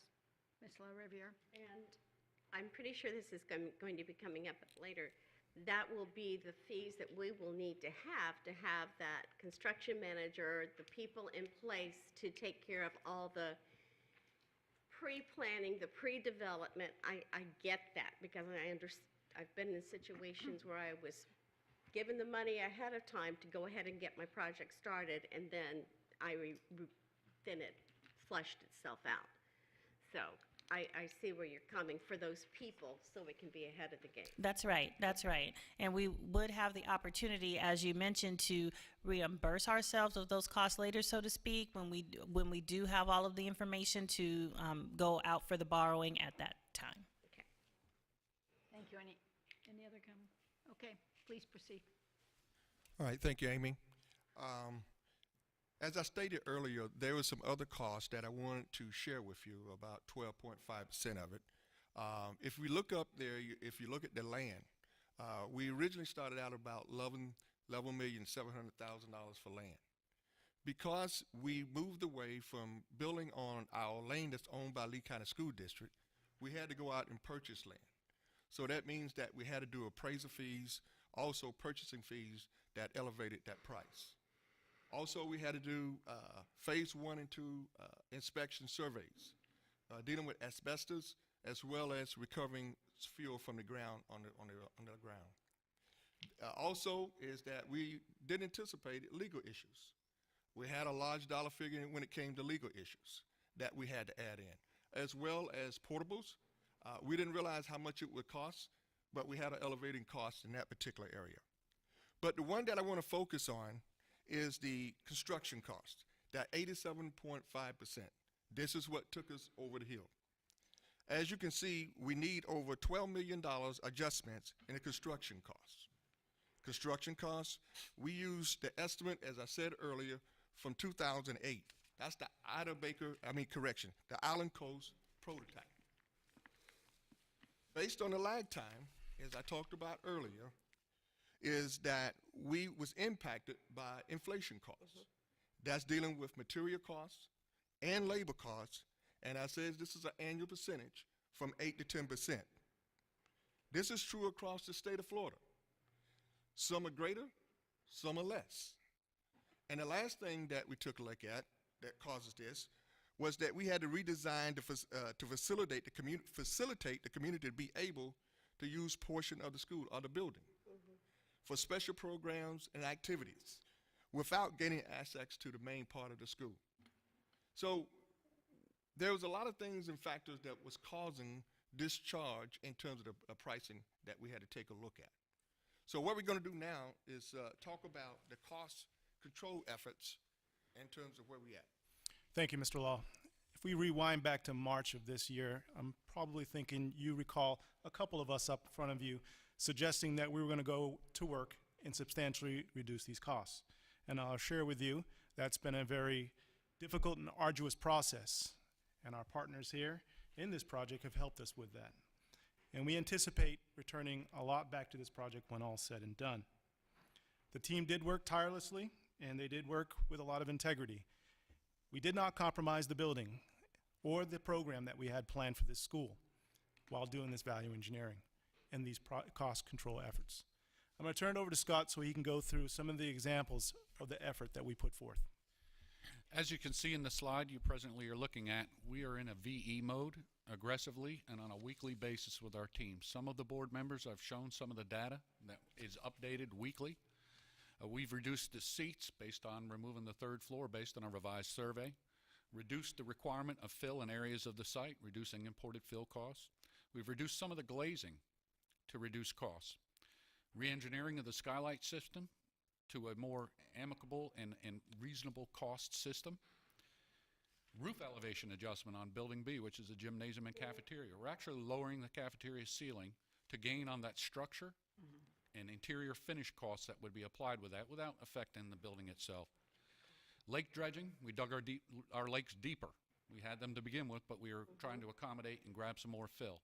So we've applied that to not import fill and increase costs. This effort is ongoing, it's weekly, it's a large part of the weekly meetings that literally go on for over 3 hours. We do anticipate some very big value engineered savings coming back to you via change order later on in the project. Thank you, Scott. I know it's uncomfortable to hear some of this information. I assure you it's just as uncomfortable for us to bring it to you. And you're probably asking the question, where do we go from here? I put myself in your chair, and I've also put my taxpayer hat on. Ask the same question to me, somebody who's responsible and has accountability in this project. I think there's only one answer: improvement. We need to get better at doing this. We heard presentations about Vision 2020 and becoming a continuous improvement organization, and that's exactly what we need to do when we look at constructing schools. I'll just walk through some of the things that we've already begun. Implementation of best practices and industry standards. One of the big reasons we brought a consultant on was to learn what those are. We've worked closely and built relationships with the designers and the CM to discover what is the best practice out in the industry, because we need to do those things. We looked at the reorganization of our department and strengthening it, aligning skill sets with the things that need to be done. We looked at processes, even down to how we process pay apps. Everything is being looked at, and better ways are being thought of and implemented. Minimum acceptable specs and standards. For a district this size, it's kind of incredible that we haven't developed any and approved any as a board. If you look around the state, much of the larger districts have them. Specs that call out standards for construction, for materials. Even some boards have set their maximum allowable price per student station. They've set it. I think it's important for us to establish standards. They're guidelines for staff. It keeps us in line with the vision. It also keeps us in budget and on schedule. Project funding standards. Again, I share with you, it was a lump sum. Do everything. Here's the cost estimate. Go to work. We can't operate like that going forward. We need to have better understanding of what we're building, what the scope of a project is, before we come to you and ask for money. We're restructuring the way that we fund projects going forward. Project planning and scheduling. I was given a large binder by Dr. Atkins. He said the last operations chief gave it to him. I looked through that book. It's not comprehensive enough. We're talking about planning a school from the minute that the planning department, Mr. Blurton says, Mr. Mora, we need additional capacity, all the way to the day we hand the keys to the principal and those kids walk in that door. All of the activities that are part of opening a school need to be accounted for, and we have to make people accountable for doing those things and keeping them scheduled and monitoring that schedule so we complete the project as we're directed. I'm not going to harp on pre-construction planning. It's a very important phase. The RFQ and contracting processes. Changes have already been made. We've worked with Ms. Millay. We've moved it to procurement. It's a much more transparent and more industry standard process, and we continue to improve that area. And lastly, total project cost estimation. I will never come in front of the board ever again with this team or anywhere I would work without an accurate estimate that's been verified independently more than one time. The level of accountability needs to improve. So again, improvement is where we need to go. And I'm going to turn the presentation over to Dr. Atkins to conclude. Thank you.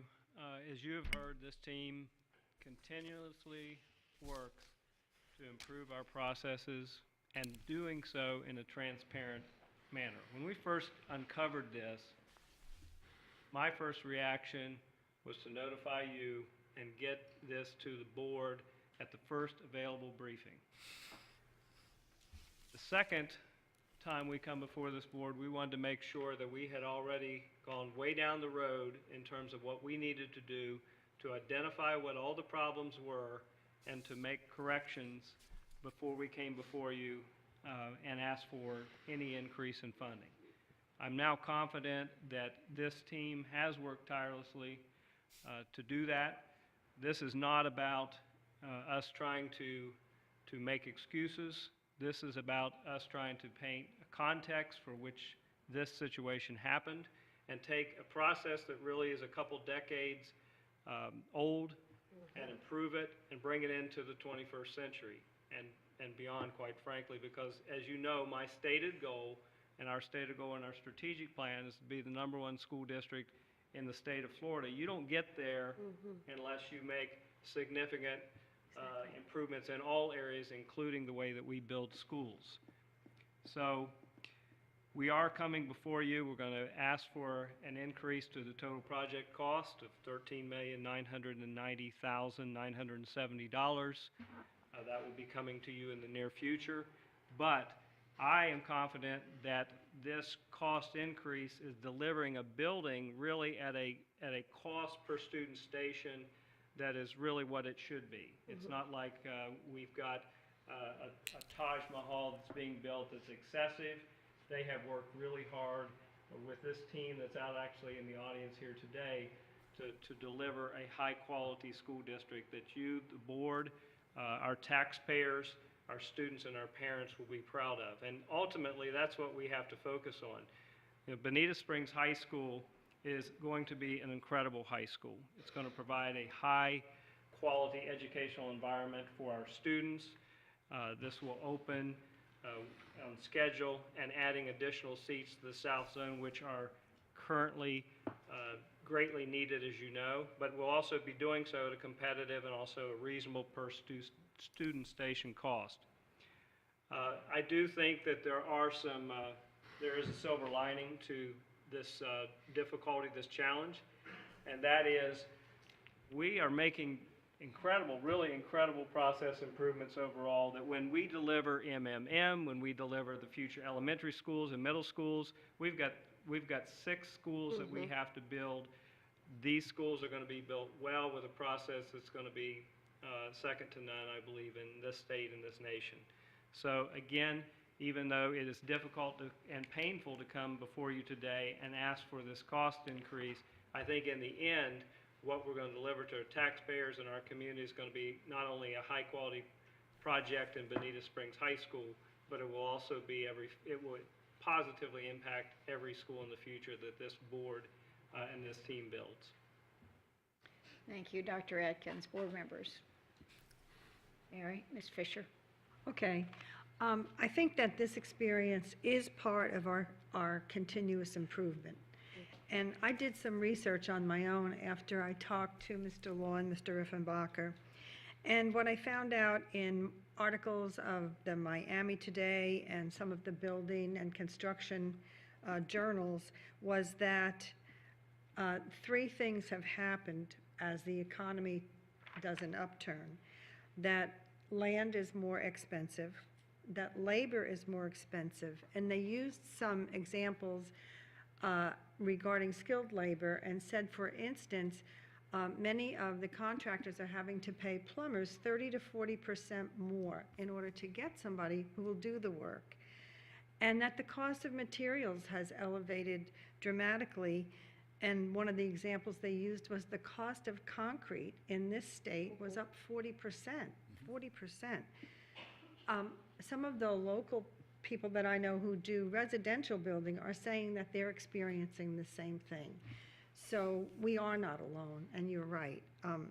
And of course, I take faith in what you say, but I always do my homework. So I was able to find all of this information time and time again, which really validated your presentation today. So I want to thank you for, first of all, taking responsibility, recognizing the fact that we need process improvements, because what worked 20 years ago doesn't work today. It's a different world. And so I think that another thing I saw was that construction costs now are even outpacing our inflation. So while our interest rates are low, and while we're still in this pocket where we can borrow the additional money, I'd rather pay it now than pay it later, and have a complete facility that's going to meet the anticipated needs of the Bonita community and this whole district. So those are my comments. Thank you. Thank you. Ms. Giovanelli? Okay, I have a couple. Okay, so when y'all met with me, first of all, is it Rickenbacker? Yes, ma'am. I'm glad to see you on board with this, because I feel like your knowledge has been very helpful for me when you're with your presentation. I appreciate that. So I'm excited about your continuance on these projects. So my thing that I had to digest and think about it a little bit more is a few months ago we were 15 million overage, and we made adjustments, and now so those adjustments have not changed. So in essence, now we're another 14 million. Is that my understanding? Is it both, or are we, because we're not bringing back anything except we are gaining 100 more seats from the 1,600 seat school to 1,700. So is any of those things that we had to take out coming back is really, because I really did not like seeing those changes, losing those changes to Bonita, because I thought that they were great ideas, and that to be that world-class education, that our schools need to head in that direction. I think the train was on the right direction. I just think our budget wasn't. So that's my concern, is that I don't want to lose. Are we gaining anything back? There's my question. And if so, what are those? I want to make clear that it isn't a 15 million and another 14 million for a combination of 30. The inflation factor that affected this project budget was much greater than I think was originally reported. Okay. We have not affected the classroom. That classroom environment remains exactly the same and intact. We have not affected any of the programming in the school or the academies. We have strictly reduced finish grade, finish level to a more accommodating dollar value that we can live with. And that continues to this day. We'll have meetings again tomorrow and next week and continue to take that value back. I think you're going to be proud of the school. I think you'll like the look of the school. We've taken a lot of the fat out of the school. Right.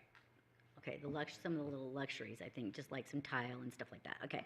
Right. Well, I appreciate the ownership. I think that's probably most important. We're not perfect. We make mistakes. We learn from them and we grow. I mean, we're in education. That's what we are. So education is everything. And once we learn that process, I think we can only do better. So I'm looking forward to the new Gateway High School being spot on the on the estimates, and hopefully we won't have the cart before the horse, and because I don't know that I can go through this process again and support it. I agree. I don't know that I could either, ma'am. Thank you, though. Thank you. Can you skip me and come back to me, please? Thank you. Mr. Teuber? Yeah. This team did a really good job discussing this with me, and they know where I come from and my feelings and how upset I am about this whole process. And I appreciate them taking all the blame. Unfortunately, it's not all theirs to share.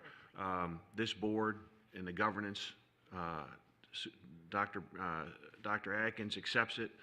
even though a lot of it wasn't even on his watch, but he's there now, so he took the position as the chair of this organization and has accepted the burden. And this board also needs to, even though two of the board members weren't even here and 2 of us are newly elected, it doesn't matter. We are the 7 that are here that accept that responsibility. And the time frame, the delay that we took, and the problems how we dealt with the problems from the mitigation of Tower Road was one of the problems that exacerbated the issues. You know, if you take a look at the land cost, the 2.7% increase, that was all because of things that were completely unforeseen. The mitigation as far as the asbestos mitigation and all those things, you couldn't have planned for that if you had the best crystal ball. So that issue, the increase in land, I didn't have that. You know, it is what it is. It's unfortunate and it adds to the price, but it's something we couldn't control. As will the ancillary costs, much of that is the same. And the design services, the fact that we had to design, you know, we originally were going to use the design build from Island Coast, and then we changed, you know, that was a decision that this board made, and we had to make it, again, because of the crunch of the timeline. A lot of things fed into each other. So these are just really unfortunate situations. And the construction cost, again, yeah, you know, the team dropped the ball as far as picking those numbers, but had you even known about the exacerbation of the construction curve, even the construction industry will admit nobody could have guessed these numbers, no matter what crystal ball you had. Now, all that said, you know, the average student station that you presented to us was about $33,000 per student station. We're still coming in at a student station cost of about $56,000 per student station. So if I do my math right, so we're above where we need to be, and Mark's shaking his head, I might not be the right numbers, but it doesn't really matter. At the cost per student station where we are now is because of these issues that happened through this. I mean, we basically just bungled this job. So I don't like it. And like Ms. Giovanelli said, and this won't happen again. I mean, MMM will be, I mean, the scrutiny will be there, and Dr. Atkins knows it because he's already, I'm sure, told everybody this will not happen again. And I appreciate the procedures, and I think a lot of things you've put in place. And I think every day we go through these procedures with MMM, we need to look at that because we all have to step up and say this one we bungled. But I don't like it. But I'm not going to not support it because I will not detour or deter from our mission and what Dr. Atkins said is a bar as far as what we expect from education in Lee County. This school is what this school needs, and this school will be a world-class school in a world-class school district, and we are not, as Dr. Atkins said, we are not, it's not luxurious, it's not, you know, we're not, you know, gold coating the aisles. As a matter of fact, you know, the flooring, all the things we're doing are the latest and greatest cost advantages as far as the laminates, the flooring coverings that we're using, complete departure from the old days that will help us as far as increased the maintenance costs ongoing. So everything we're doing, the LED lighting, everything we're doing is being smart and being pound wise to spend it correctly and invest in the front end. So I'm going to support it because this is what we need. We all take our lumps and said it's something that happens, and it is what it is. And that was the comment that I told the crew. I said, I appreciate you coming forward and putting it forward in the best way to present bad news. We learned, and it's time to turn the page and get it done. And so I think we're on track. I think we have great people on it as far as the redesigns. We're going to continue to do it. And again, this will help us. MMM will go a whole lot better and a whole lot smoother, and we'll continue to report as transparent as we were with this one. It was nothing, you know, it's nothing that we didn't report from the get-go. It's something that just happened. So that's it. I don't know how to vent my frustration anymore other than I appreciate the work, taking the situation and doing the best that we can, taking going to our construction industry and getting their help and letting people know that we do need help with this and not being afraid to admit when, you know, we need to get other expertise involved, and we did that, and I think we're doing the best we can, and so I'll support it. Thank you. Ms. LaVerriere, thank you. I want to thank you for clarifying, Mr. Reckenbarger, that the fact that so many people have the perception, the misperception, that we already increased the cost by 15 million and improved that, and this is another. Thank you for clarifying that this is now down from what the anticipated cost was that you were asking for, and I appreciate the fact that you're doing that and it's continuing to happen. I also appreciate the fact that the materials that are being used are materials that are going to save us money in the long run, and that will also, not just with energy cost, but with long-term maintenance. It's going to still be, they won't get run down. We won't have to be replacing right away. The other part that's been confusing to some people is why are we putting in a performing arts hall? And I think that name confuses many people with regard to Amendment 5. That's the school auditorium. And it is called the Performing Arts Hall, and we adjusted it thus wise so it could be used for a lot of things. The more that and so my hope is that we provide the auditorium that we provide at Estero High and any other school, and that we will have community members beef up the lights, beef up the soundboard, beef up the acoustics so it can truly be a performing arts hall, not just an auditorium. But we do need to have that auditorium for a variety of purposes. So I am in support of this. I totally get and understand what's going on with the construction costs. I hear it every day at home.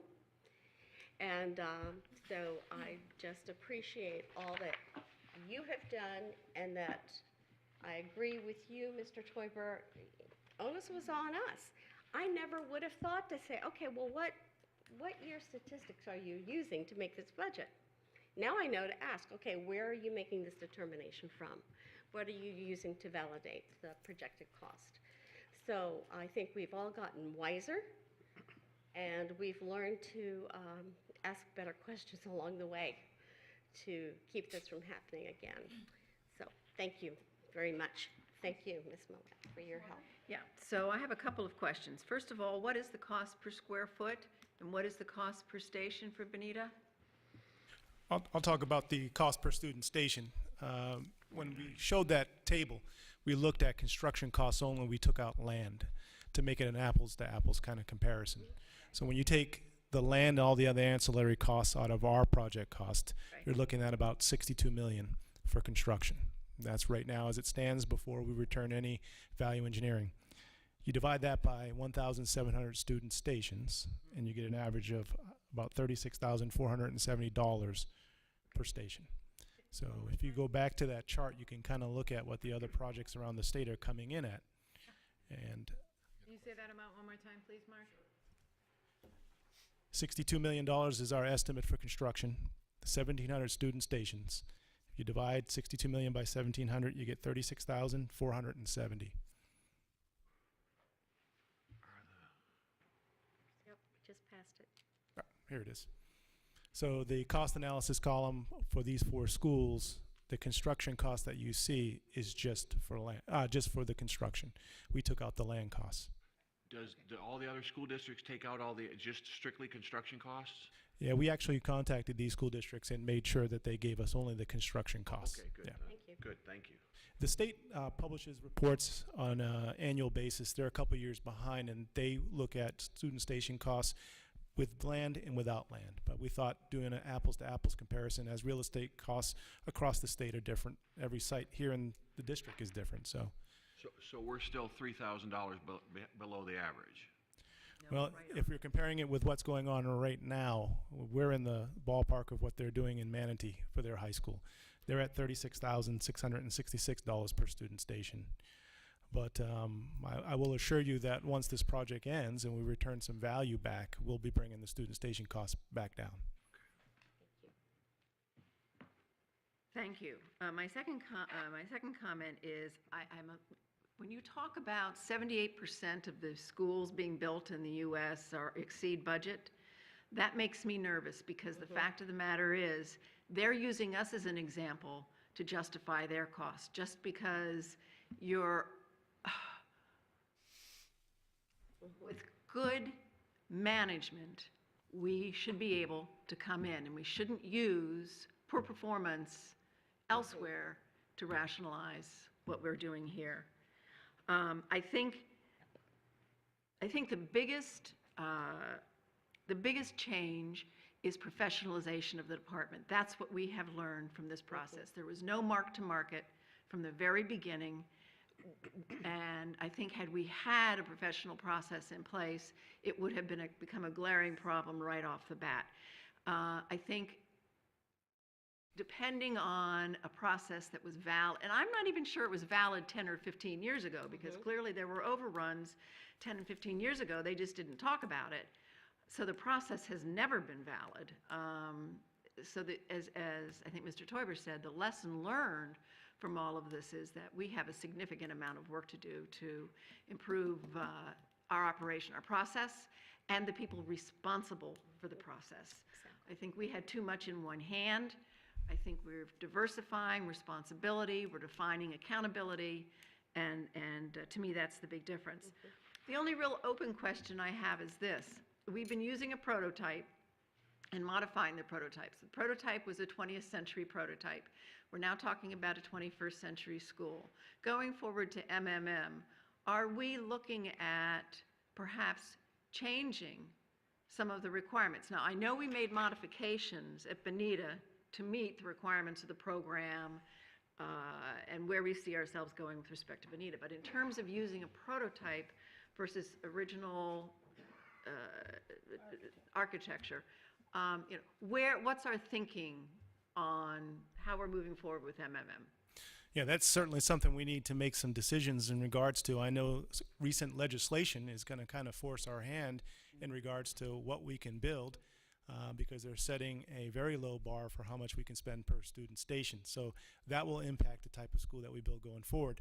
What we've asked the design partner is to actually put together and work with us on a design charrette that will help us identify what is it that we want in our schools going forward, what we want them to look like. And you make a great point. Are we looking out 10, 15 years into the future, and what will instruction look like then? So this is a collaborative approach. It's not something this facilities can look at, but I think we got to have a better understanding of how we will educate students going forward. Even looking at the capacities that we need. Will we see dual enrollment increase? Will we see distance learning also increase here? So the needs will shift, and I think we really have to do a good job of assessing what will happen in education and how that will shape how we build buildings going forward. But we do have a decision, because is Island Coast the prototype that we want to build? Or is the new Bonita Springs High School a prototype that we want to duplicate? With 3 floors, obviously, with an increased capacity. I think there's some work that we have to do in looking at a cost analysis for both those models. Which one is conducive to the budget that we are setting for the school, for one, and 2, what programming are we going to be putting in that school? So I think there's a lot of variables when you talk about what type of school are we building in the future. And it's one that I think we need to engage our board in, as well as the community. I will tell you that with high school MMM, we've already started that engagement with the Gateway community, with their CDD. We've reached out to Gartner, and Rita Davis and Scott have met with folks there in regards to how they might be involved in moving the school forward. Community involvement is going to be a big thing for us. Co-location of facilities is something Mr. Toybert spoke to me a few years ago. We've got to leverage all the resources in the community and not just ours. So we have some big decisions to make going forward. And a lot of school districts have already tested those waters, so there's some learning we can do there. That's a very good question, and I wish I had an answer for you, Ms. Morgan, but things that we really need to make some decisions on. And one of the things that we want to get before the board in a workshop environment is talk to you about really looking at the size of our buildings. And, because we have some other decisions to move forward on as well, such as, do we want to consider expanding the size of some of our high schools where expansion is, offers us some opportunity, like Lehigh Senior High School is one of those examples. That's one where you're not having to worry about permitting, as an example. It's already been done. You've got the footprint already in place, and it's something that we could construct much more rapidly than even MMM. And we certainly are going to need the capacity in the East Zone. But the philosophy of prior boards, prior governance teams has been that we want to build a smaller school. There are schools, however, if you look at some of the ones that were in the presentation, where the student stations number is lower than our number, but if you look at the capacity of the building, it's higher than our number. And if you know, that's just a matter of scale. You build a 3,000 student station building, and your cost per student station is usually going to be less. So those are some decisions that we need your input on as we move forward.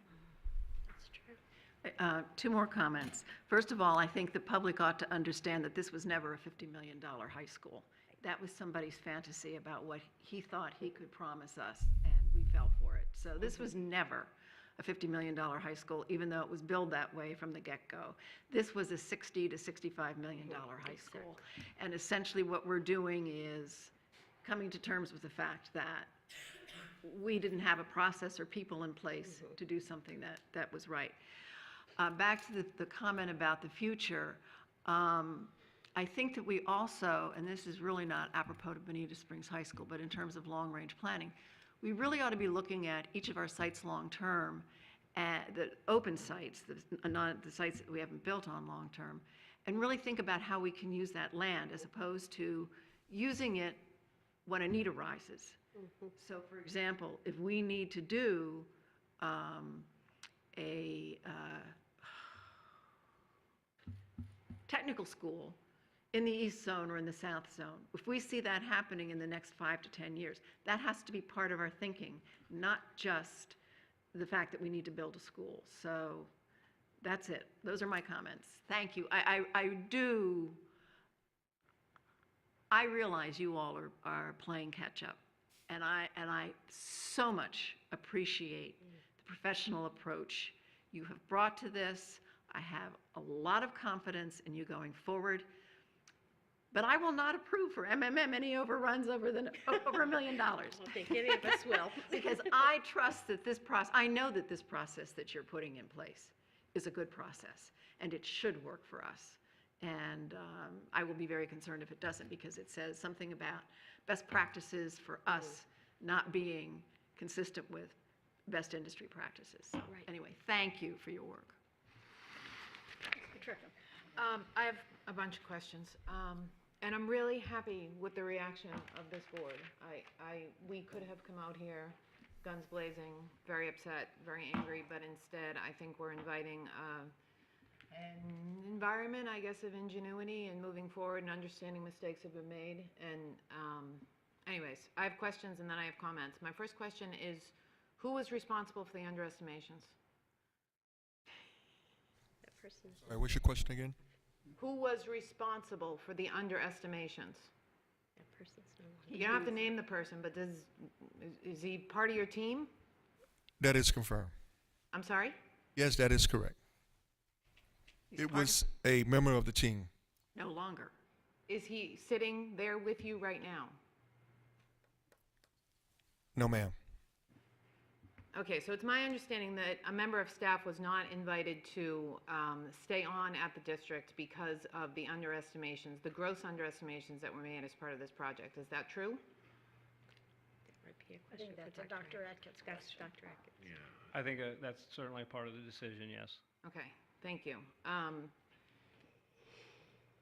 And what about a hurricane? I know we've talked about this. Are our insurance levels where they need to be in order to cover a building that's a higher fair market value right now? And do we have the money necessary to cover additional portables for a longer period of time at Estero should we have to push back the completion date because of a hurricane? Yes, yes. So one of the things that Insurance and Benefits does is they make sure that they have our portable schedule and make sure that our insurance costs or our insurance program covers the cost of those portables, whether it's just for 1 year or, extended as we need. So that is certainly part of our plan. The other piece is that this current construction project, the construction manager is required to hold a policy while the building is being built, and then once that building is turned over to us, we have a certificate of occupancy. Then our plan takes over from that point forward. So, Okay. I did talk to Bonnie yesterday, and we're in good we're in a good situation. Okay. I was going to ask if there's appetite on the board to not complete the project with the theater, music classrooms, field house. That's a question that's come to me from my constituents, but I can tell from your comments there is no appetite for that. Can we sell property to offset the cost of this? Can we sell Tower Road? What is that worth? Can we sell it? Well, we're a growing district. Well, that is something that I've already asked our planning department to take a look at. Greg Blurton and Don Huff and our team are looking at literally property by property. And one of the things that we talked about with Greg Blurton just this week is setting up a schedule for these upcoming projects that we anticipate 5 years, 10 years out. And what's the recommendation in terms of what we're going to build on a specific piece of property and when does that have to be open? And he's the person that's going to be driving that schedule and making sure that we get that information to the board for your approval so we don't have a lag time in terms of getting that to you when we need to so we get the building open on time, because the Army Corps of Engineers continues to have a backlog as it relates to permitting and getting the inspections done that they need to get completed in a timely manner, which will be a challenge for MMM. While they're doing that, the other thing that they are charged with doing is evaluating every piece of property that we have in our property inventory and making recommendations as to when we might consider selling a piece of property. We do have property in our inventory that we really could never build a school on. So why do we continue to hold it in our inventory when we can make better use of it? So that is something that they are currently working on. We'll be bringing that forward to you as well in terms of making some recommendations in terms of what do we need to sell off. However, having said that, if we look at our growth, which I'll have to compliment Mr. Mora and his team, they brought to this school district, in my opinion, probably one of the most sophisticated algorithms for predicting what growth is going to be. We stepped away from what most districts do. We employed the help of, I can never say the gentleman's name, but Dr. Van Buskirk? Yes, Van Buskirk, who down at Florida Gulf Coast University. We've also worked with our county to help us predict better. And that way we can come to you with really, I think, good authority to say this is the land we really feel we're going to need to build a school 10 years from now, 15 years from now. This is land that we really feel that we can sell. Okay, so we're not in a position where we can sell land right now to offset the cost, the increased cost for Bonita Springs High School? There is a potential land agreement with Estero and one of our properties in the area that could be brought forward and used for project funding. We're talking about the stoplight? Right. Okay. But like Tower Road, do we have any appetite to build a school there ever? Tower Road actually has the possibility, once a development takes off in that area and breaks the DRGR, that could explode the development of that property. So it might be worth looking. Yeah, Mr. Blurton can address some of the questions in regards to future property use and some of our planning. No. Not yet. Keep talking. We need the microphone on at the speaker podium. You can use this one too. Can you hear me now? Yes. All right. Not ideal, but okay. So Don Huff and Mark had given a presentation, a briefing regarding our district property, what we have identified that is conducive to build schools within the next 5 to 10 years, and property that we have identified that is not conducive because it's either too small to build a school, even our smaller schools, elementary schools. And so the purpose of that is, with that briefing and some guidance from the board and our team, is which properties can we indeed sell or even exchange. We have a lot of our property, if you recall, in the West Zone. We have some that we've identified that is available to build schools, but our West Zone is where the growth is not where the growth isn't as exacerbated as in the East Zone and the South Zone. So there is property in the West Zone that we could look to sell. Or even exchange for property where we do know we will need schools. For instance, the South Zone, we do have a piece of property two pieces of property, Tower Road and our 70 acres that we have on Three Oaks, which we've initially identified the Three Oaks property as conducive to build a combination elementary and middle school, similar to what we've done with Okamic and Manatee in the East Zone and some of our schools in the West Zone. But there might be opportunity where even that piece of property, there's another piece of property in Estero or in our South Zone that we could exchange for a better piece of property. Tower Road is a property that has some environmental issues with it. It is possible that we could exchange that for other property that we might need, because in the South Zone, those are really our only two pieces of property that we have that we could build schools. So there's always the challenge of holding the property, building the schools where we need them. In the South Zone, we do need to build an elementary and middle school within the next 5 years. So one of those two pieces of property is conducive. We've initially identified the Three Oaks property to do that. Tower Road, we might need to build another high school at some point here in the South Zone, which we do have noted in our 10-20-year forecast, but we didn't build on it because it had some environmental issues, so maybe there is an opportunity to sell that piece of property.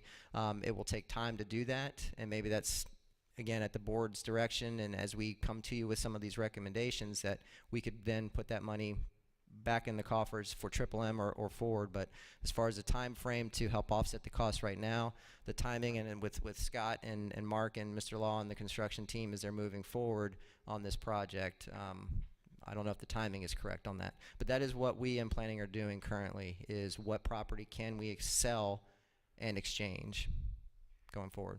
And let me just add to that explanation. It was considered. One of the things that was when this cost of this building first came to light, one of the suggestions that came up was to attempt to sell property to offset that cost. Had that been an option that we really felt was a good option at that time, I would have made that option, but I would have brought that recommendation forward.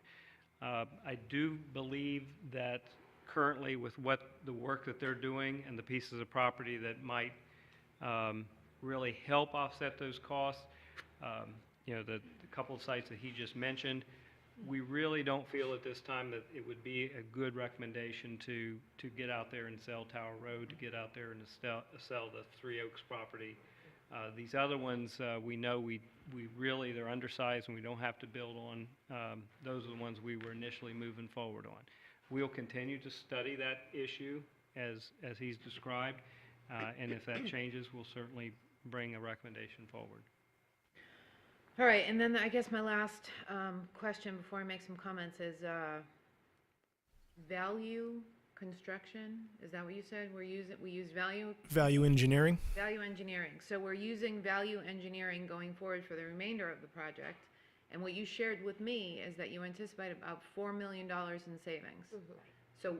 So what you predict, what you with some accuracy can predict right now is that you actually need closer to $10 million to complete this project.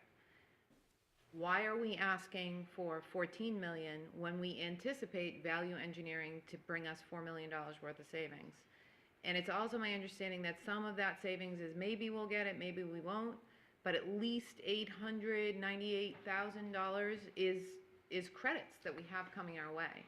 So why are we asking for more money than we need?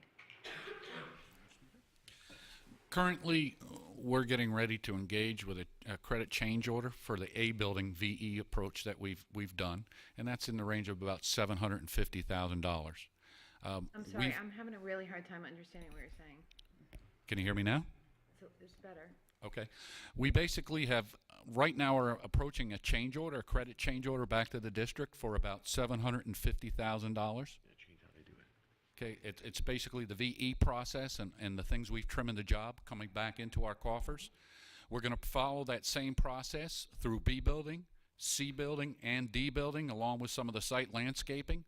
We have come up with figures that are somewhere in the realm of about $3.5 million. I don't want to guarantee you that. That's smoke and mirrors approach. When these change orders come back to us and we can get that money, it will be in the coffers and it can reduce the cost of some of the funding and payback. Right now, the funding that you're providing is needed to enact and get amendment number 5 moving so that those other 2 buildings in the sports complex can be built and opened for the start of school. So the longer we postpone not doing amendment 5, the greater the cost inflation is on that work. So we're trying to lock in, move forward with the money, and realize those credits on the back end. So you don't have any kind of an estimation as to when we'll get the 898,000 of guaranteed credits at this point? I'm not prepared to ask, but it will be coming in a change order back shortly.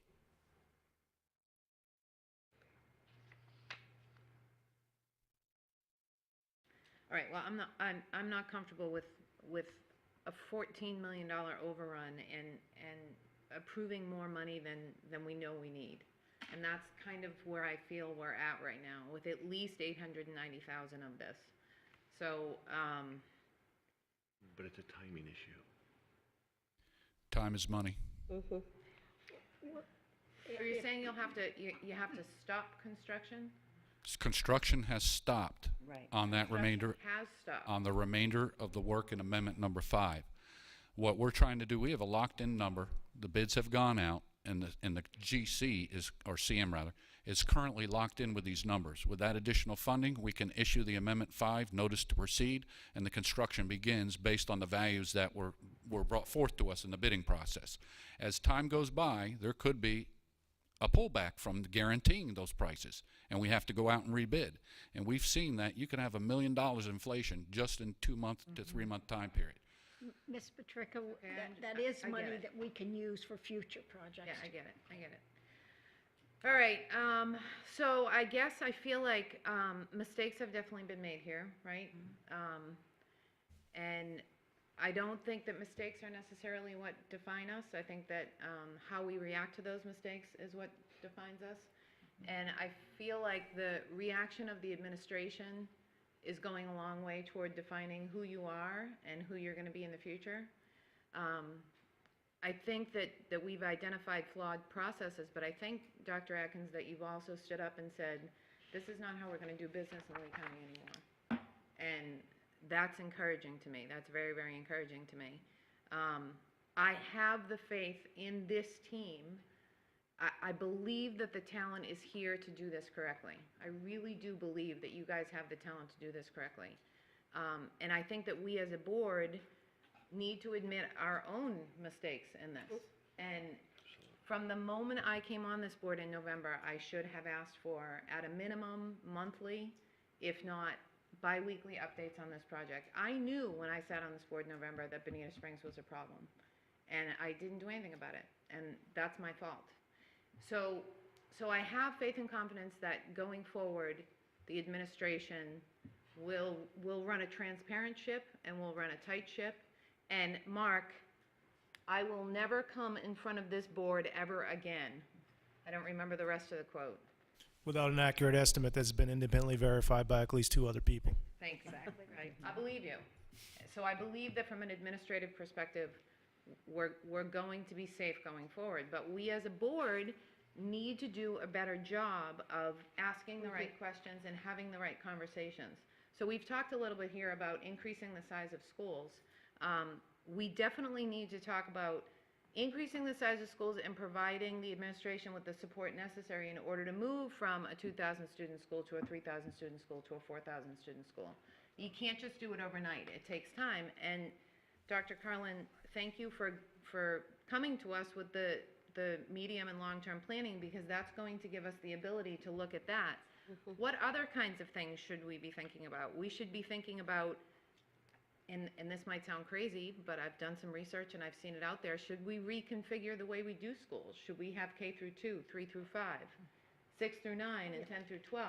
Is there cost savings in that? Is there a way to maximize existing space by doing that?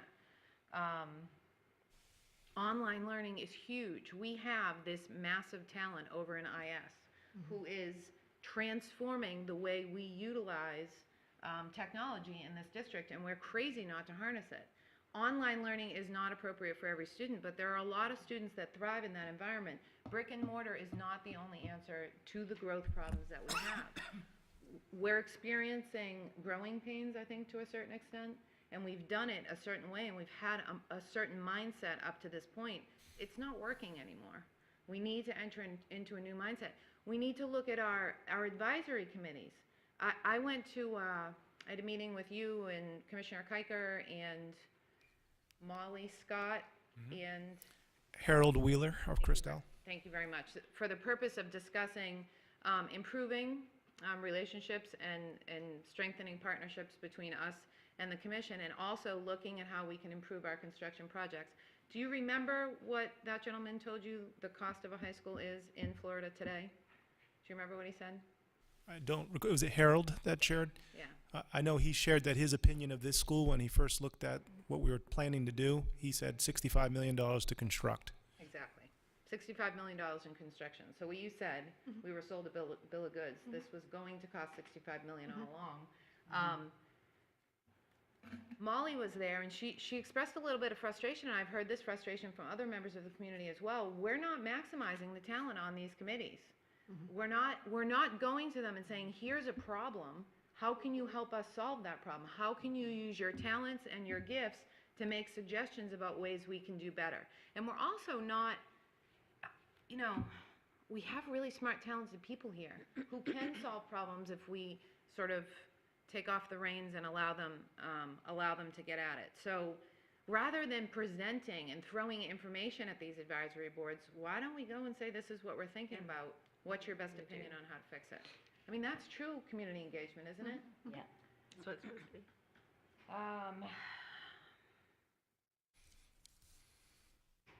I guess the bottom line is that I'm really confident, Dr. Atkins.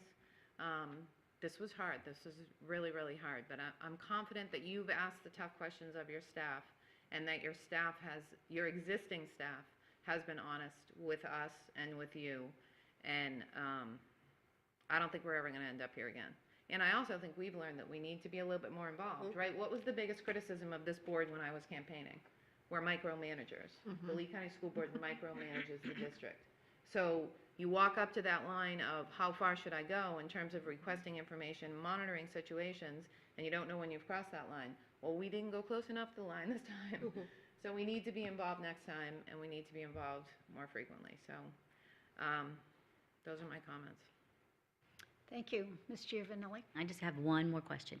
So, 14 million, that's it, right? Because I'm going to hold you to this. Now, who's going to answer me? 14 million is it. So, who's going to answer that one? I think the team will commit to that, Ms. Giovanelli. Okay. 14 okay. million.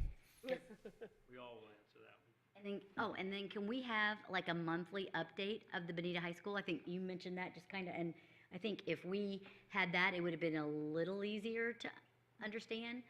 So maybe that process, maybe going forward, we can have a monthly update. Absolutely. Or Yes, whatever, we can. okay. Bi-weekly's a bit much. Whatever. For me, for right now, I like biweekly, till this is done. Yeah, I believe, again, we got to still have faith in our departments in the sense that when you get to the point of micromanaging, you do biweekly and they spend more time getting data to the board that doesn't change, that pragmatically needs to be necessary. We have a new process, we have a new plan. Anybody else want to speak again? Well, all the points that I would have made, you've made, so I won't reiterate that. I do want, though, the community to know that we have obligations by state statute of what we need to include for the number of students that will be in our buildings, the size of our cafeterias, the size of our classrooms, the auditorium, and even though we're calling it something different, it's an auditorium and the field houses and all of those, because I've had some emails that say, well, we don't really need a field house, let's just eliminate that. And we need an equitable program in all of our high schools, and that's not acceptable to me nor to the state to do anything different than that. But I have appreciated all the conversation, and I too appreciate the board's participation in this and faith in the staff that we have and the superintendent to be able to move forward. We made our mistakes, let's move on. We want now to concentrate on those youngsters, those high school students that are going into Bonita High School, make it the best experience they've ever had and the best program they've ever had. So I'm ready to do that. Board members, I think I heard a nod from everybody that you are too. With that, we will move into public comment.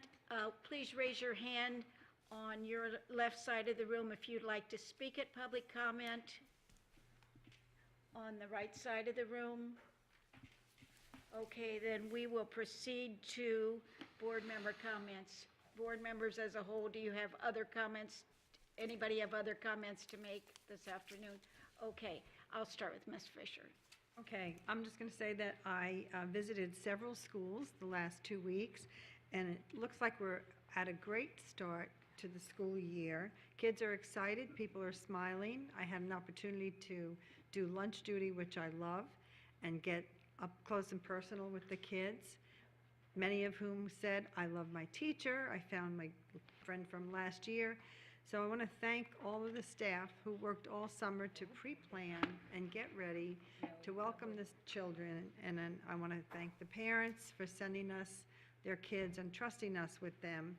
And I want to thank the kids for making our district great. I just want to do a shout out to Morgan Wright, who participated in the American Ninja and is going to Las Vegas. He is a PE teacher extraordinaire and a great role model for our kids as far as healthy living. He won last night. Yes, yeah, so he's going on to Vegas, yeah. So then I was at my church this past weekend, and a man came up to me and said, I wanted to give you something about one of your employees. And I was like, oh, great. And he had a little piece of blue paper in his pocket, and he took it out, and he said, I want you to know that this lady is amazing. She's a receptionist at a local high school, and he called for something, and she welcomed him. She asked him questions. She called him back to follow up to make sure that he got the information that he needed, and he said that he would like to recruit her to his business because we have amazing employees, and yes, we do. And that's all I have today. Thank you. Ms. Giovanelli? I too have been to a few schools, and especially first day of school. That was exciting to see all the families and the new little kids coming in, the first grade and kindergarten, and it was exciting. And Cypress Middle School, the principal there, Minnesota, is being, if I just had a little bit of her energy, because she's a mover and a shaker, that was exciting too. And I actually got to take some kids to the room. The buses were late, so a brand new sixth grader to her room, and she was all nervous, and so I think that was, just a nice experience for me as a new board member, so I enjoyed that. I went to this task force. Yeah, Mary went to it, and I went to one regarding testing, and that is a work in progress. So we'll have to have a further conversation on that, I think, with that. Dr. Itzen didn't get to give his data that I think they need to, they want to work legislature, and I think they're going to do a House bill to support less testing. So I'm in favor of that, but it has to be done the right way. You know what I mean? So, like I said, it's a work in progress. But anyways, I'm excited. We're going into week number 2, full weeks. So I'll just add on to that. It's the Students First Florida Task Force for Assessment and Testing, and we had an opportunity to participate along with about 13 other districts. So there are several senators who are planning to bring a bill to the floor this session, and we did forward Dr. Itzen's information and data along with other suggestions, so that's part of the picture now, and then they'll be letting us know as they bring it to a concise form how it's going to go. And Senator Denise Grimsley is anticipated to be one of the sponsors. Oh, wonderful. And did not vote for 7069. Right. Very good. Right. Ms. Patrica? Yeah, I always have a bunch of stuff. Barbecue at South Fort Myers High School, a whole bunch of us went there. Yeah, Wasn't that so love that. cool? Yeah. So much excitement and so many people happy to work for the principal, and you will tell me his name. Ed Matthews. Thank you. Principal Matthews. He just really seems to have gone in there and changed the culture first, and I know the academics will follow this year. Anyway, it was fun. It was, grown men wearing hula hoops and stuff. Or, is that what they're called?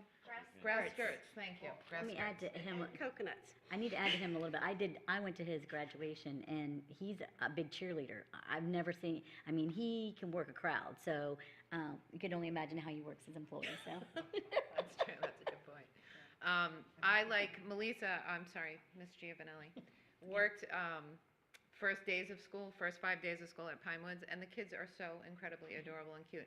I've done it every single year, just because those first 5 days are so fun. The first 3 days, the parents can walk their kids to the classrooms, but days 4 and 5, they can't.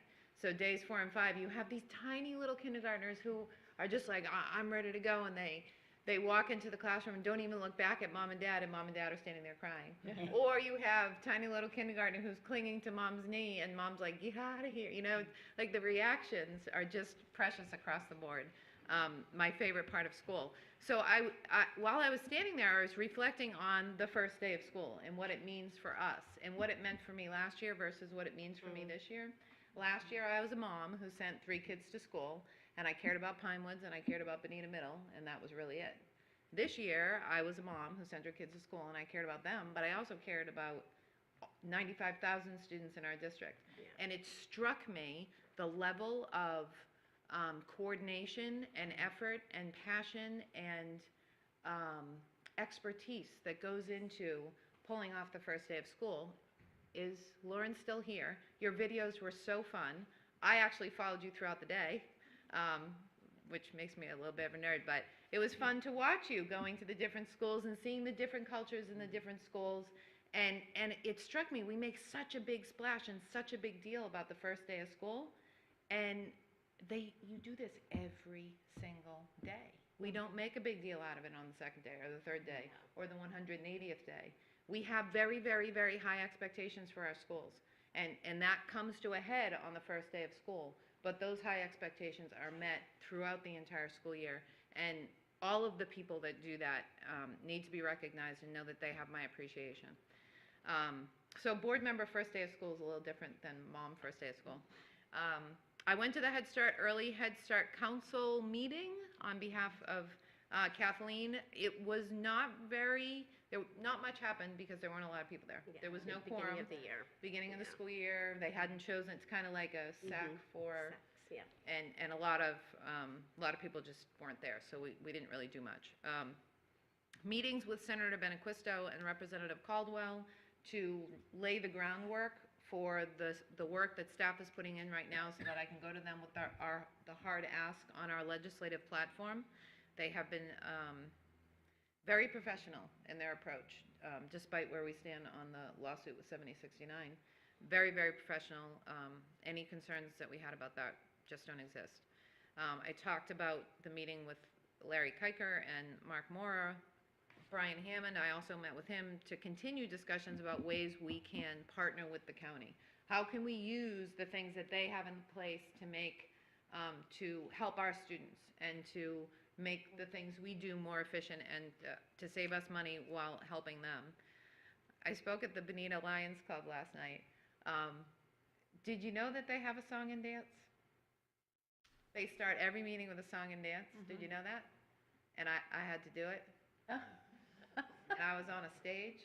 So that was a little bit interesting. Anyways, great group. Did you also know that they pre-screen hundreds of our pre-K kids for any eye health issues? Yes. I wasn't aware of that. That's amazing. Super nice group of people, very active, very, very grateful for what they do for our education community here in Lee County. Met with Dr. McCullers about a potential federal legislative platform, and I'd like to ask that that be added just for a brief time to the September 5th briefing workshop, because if we're going to adopt a legislative platform for federal legislation, we need to do it. We need to get it done. And finally, I would like to ask if I could take a few minutes at tonight's action meeting to discuss the last briefing issue, which is I took a tour of maintenance services yesterday, and I'd really like to talk about that at the action meeting tonight, if I have consensus of the board to do that. You'd like to talk about it when? Tonight at the action meeting. May I ask why? Because it's more people watch the action meetings, is what Steve Toiber told me. Oh, okay. And I'd like, well, he did, you said that. Didn't you say that a couple, I'm sorry, Mr. Toiber. No, that's fine. Didn't you say that a couple weeks ago? Yes. You said, do you want to make your comments now? And I was like, well, I did it this afternoon. And he said, well, more people watch this meeting. So I'd like to make those comments tonight so that a wider audience will hear them, if I have permission of the board to do so. Yeah, all right. We cool? Okay. We don't like it, we'll tell you in plus delta. It's all very positive, I promise. sure it It's all is. very positive. Is that it? That's it, thank you. All right. Mr. Toiber, I have no comments. Ms. La Riviere. Just a few notes. It's been wonderful going out to the schools. A reminder to any parents that are out there paying attention today, I need to remind you that whatever you say to your child will be spoken at school, especially if they are an incoming kindergartner. And we learned a lot more about the mother's physical history than she probably wanted us to know. But a pure delight. Oh, this child's going to be amazing. That was at Mirror Lakes. Wonderful day of just trying to help every kid find their way there, where they needed to be. Followed up with the same thing at James Stevens the next day, and just the level of energy and the staff at James Stevens, even more people who have come on board that are catching a vision and want to embrace the culture that Mr. Savage is creating there. And wonderful to see teachers bringing their children to be part of the pre-K and to be part of it is definitely, we're seeing there and in Franklin Park and in other schools, the teachers bringing their children in to become part of the community where they teach and providing those to show that, yes, all students can learn together. And River Hall was so gracious. This time they didn't ask me to come out and help at parent pickup, because last year at parent pickup they had a fear that I was suffering from heat stroke, although I wasn't.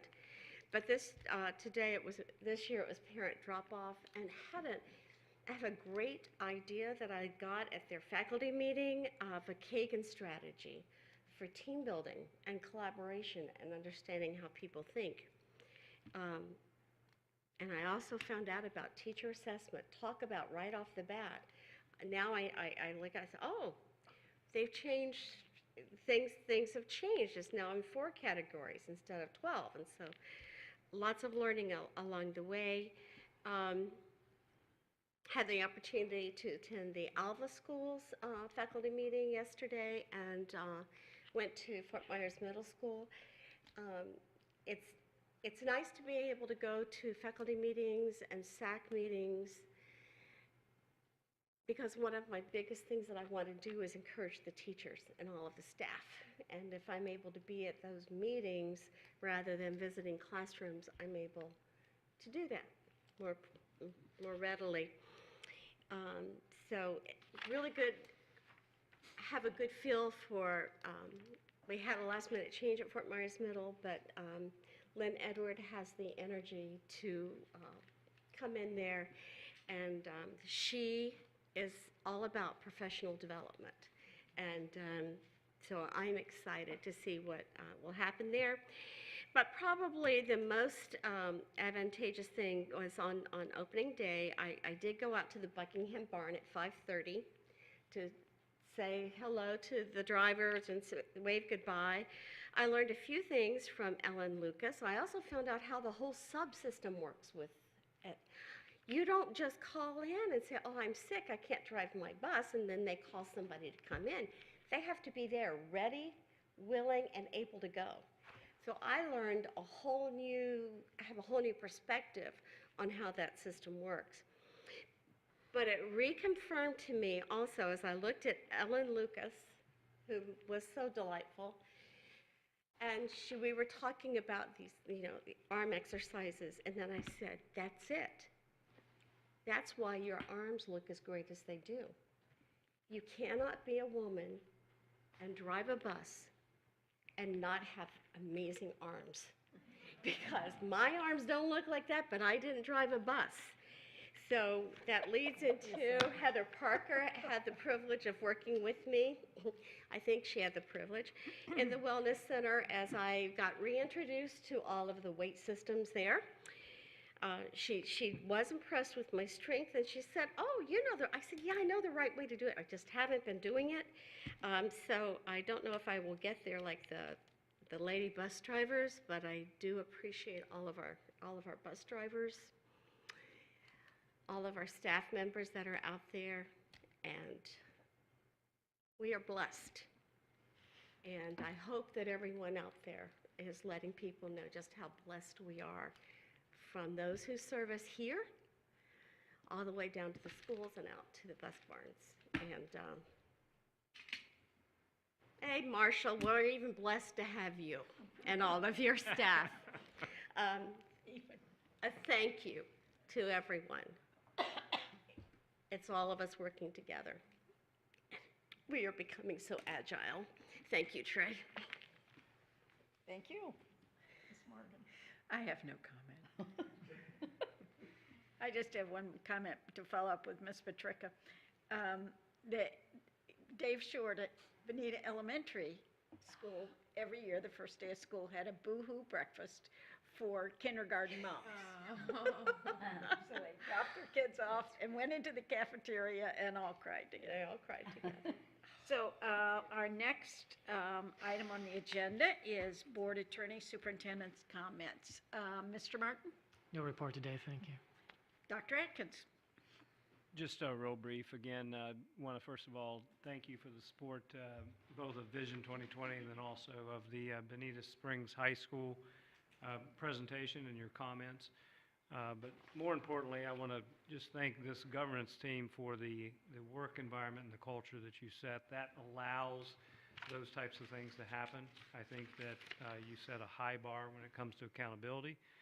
You have set a high bar when it comes to transparency, but you also expect us to reach for the stars, and if we fall, you're there to pick us back up and tell us you'll do better next time. So I sincerely appreciate working in this type of environment, and I know that I've heard the same from our staff and our community, so just thank you very much.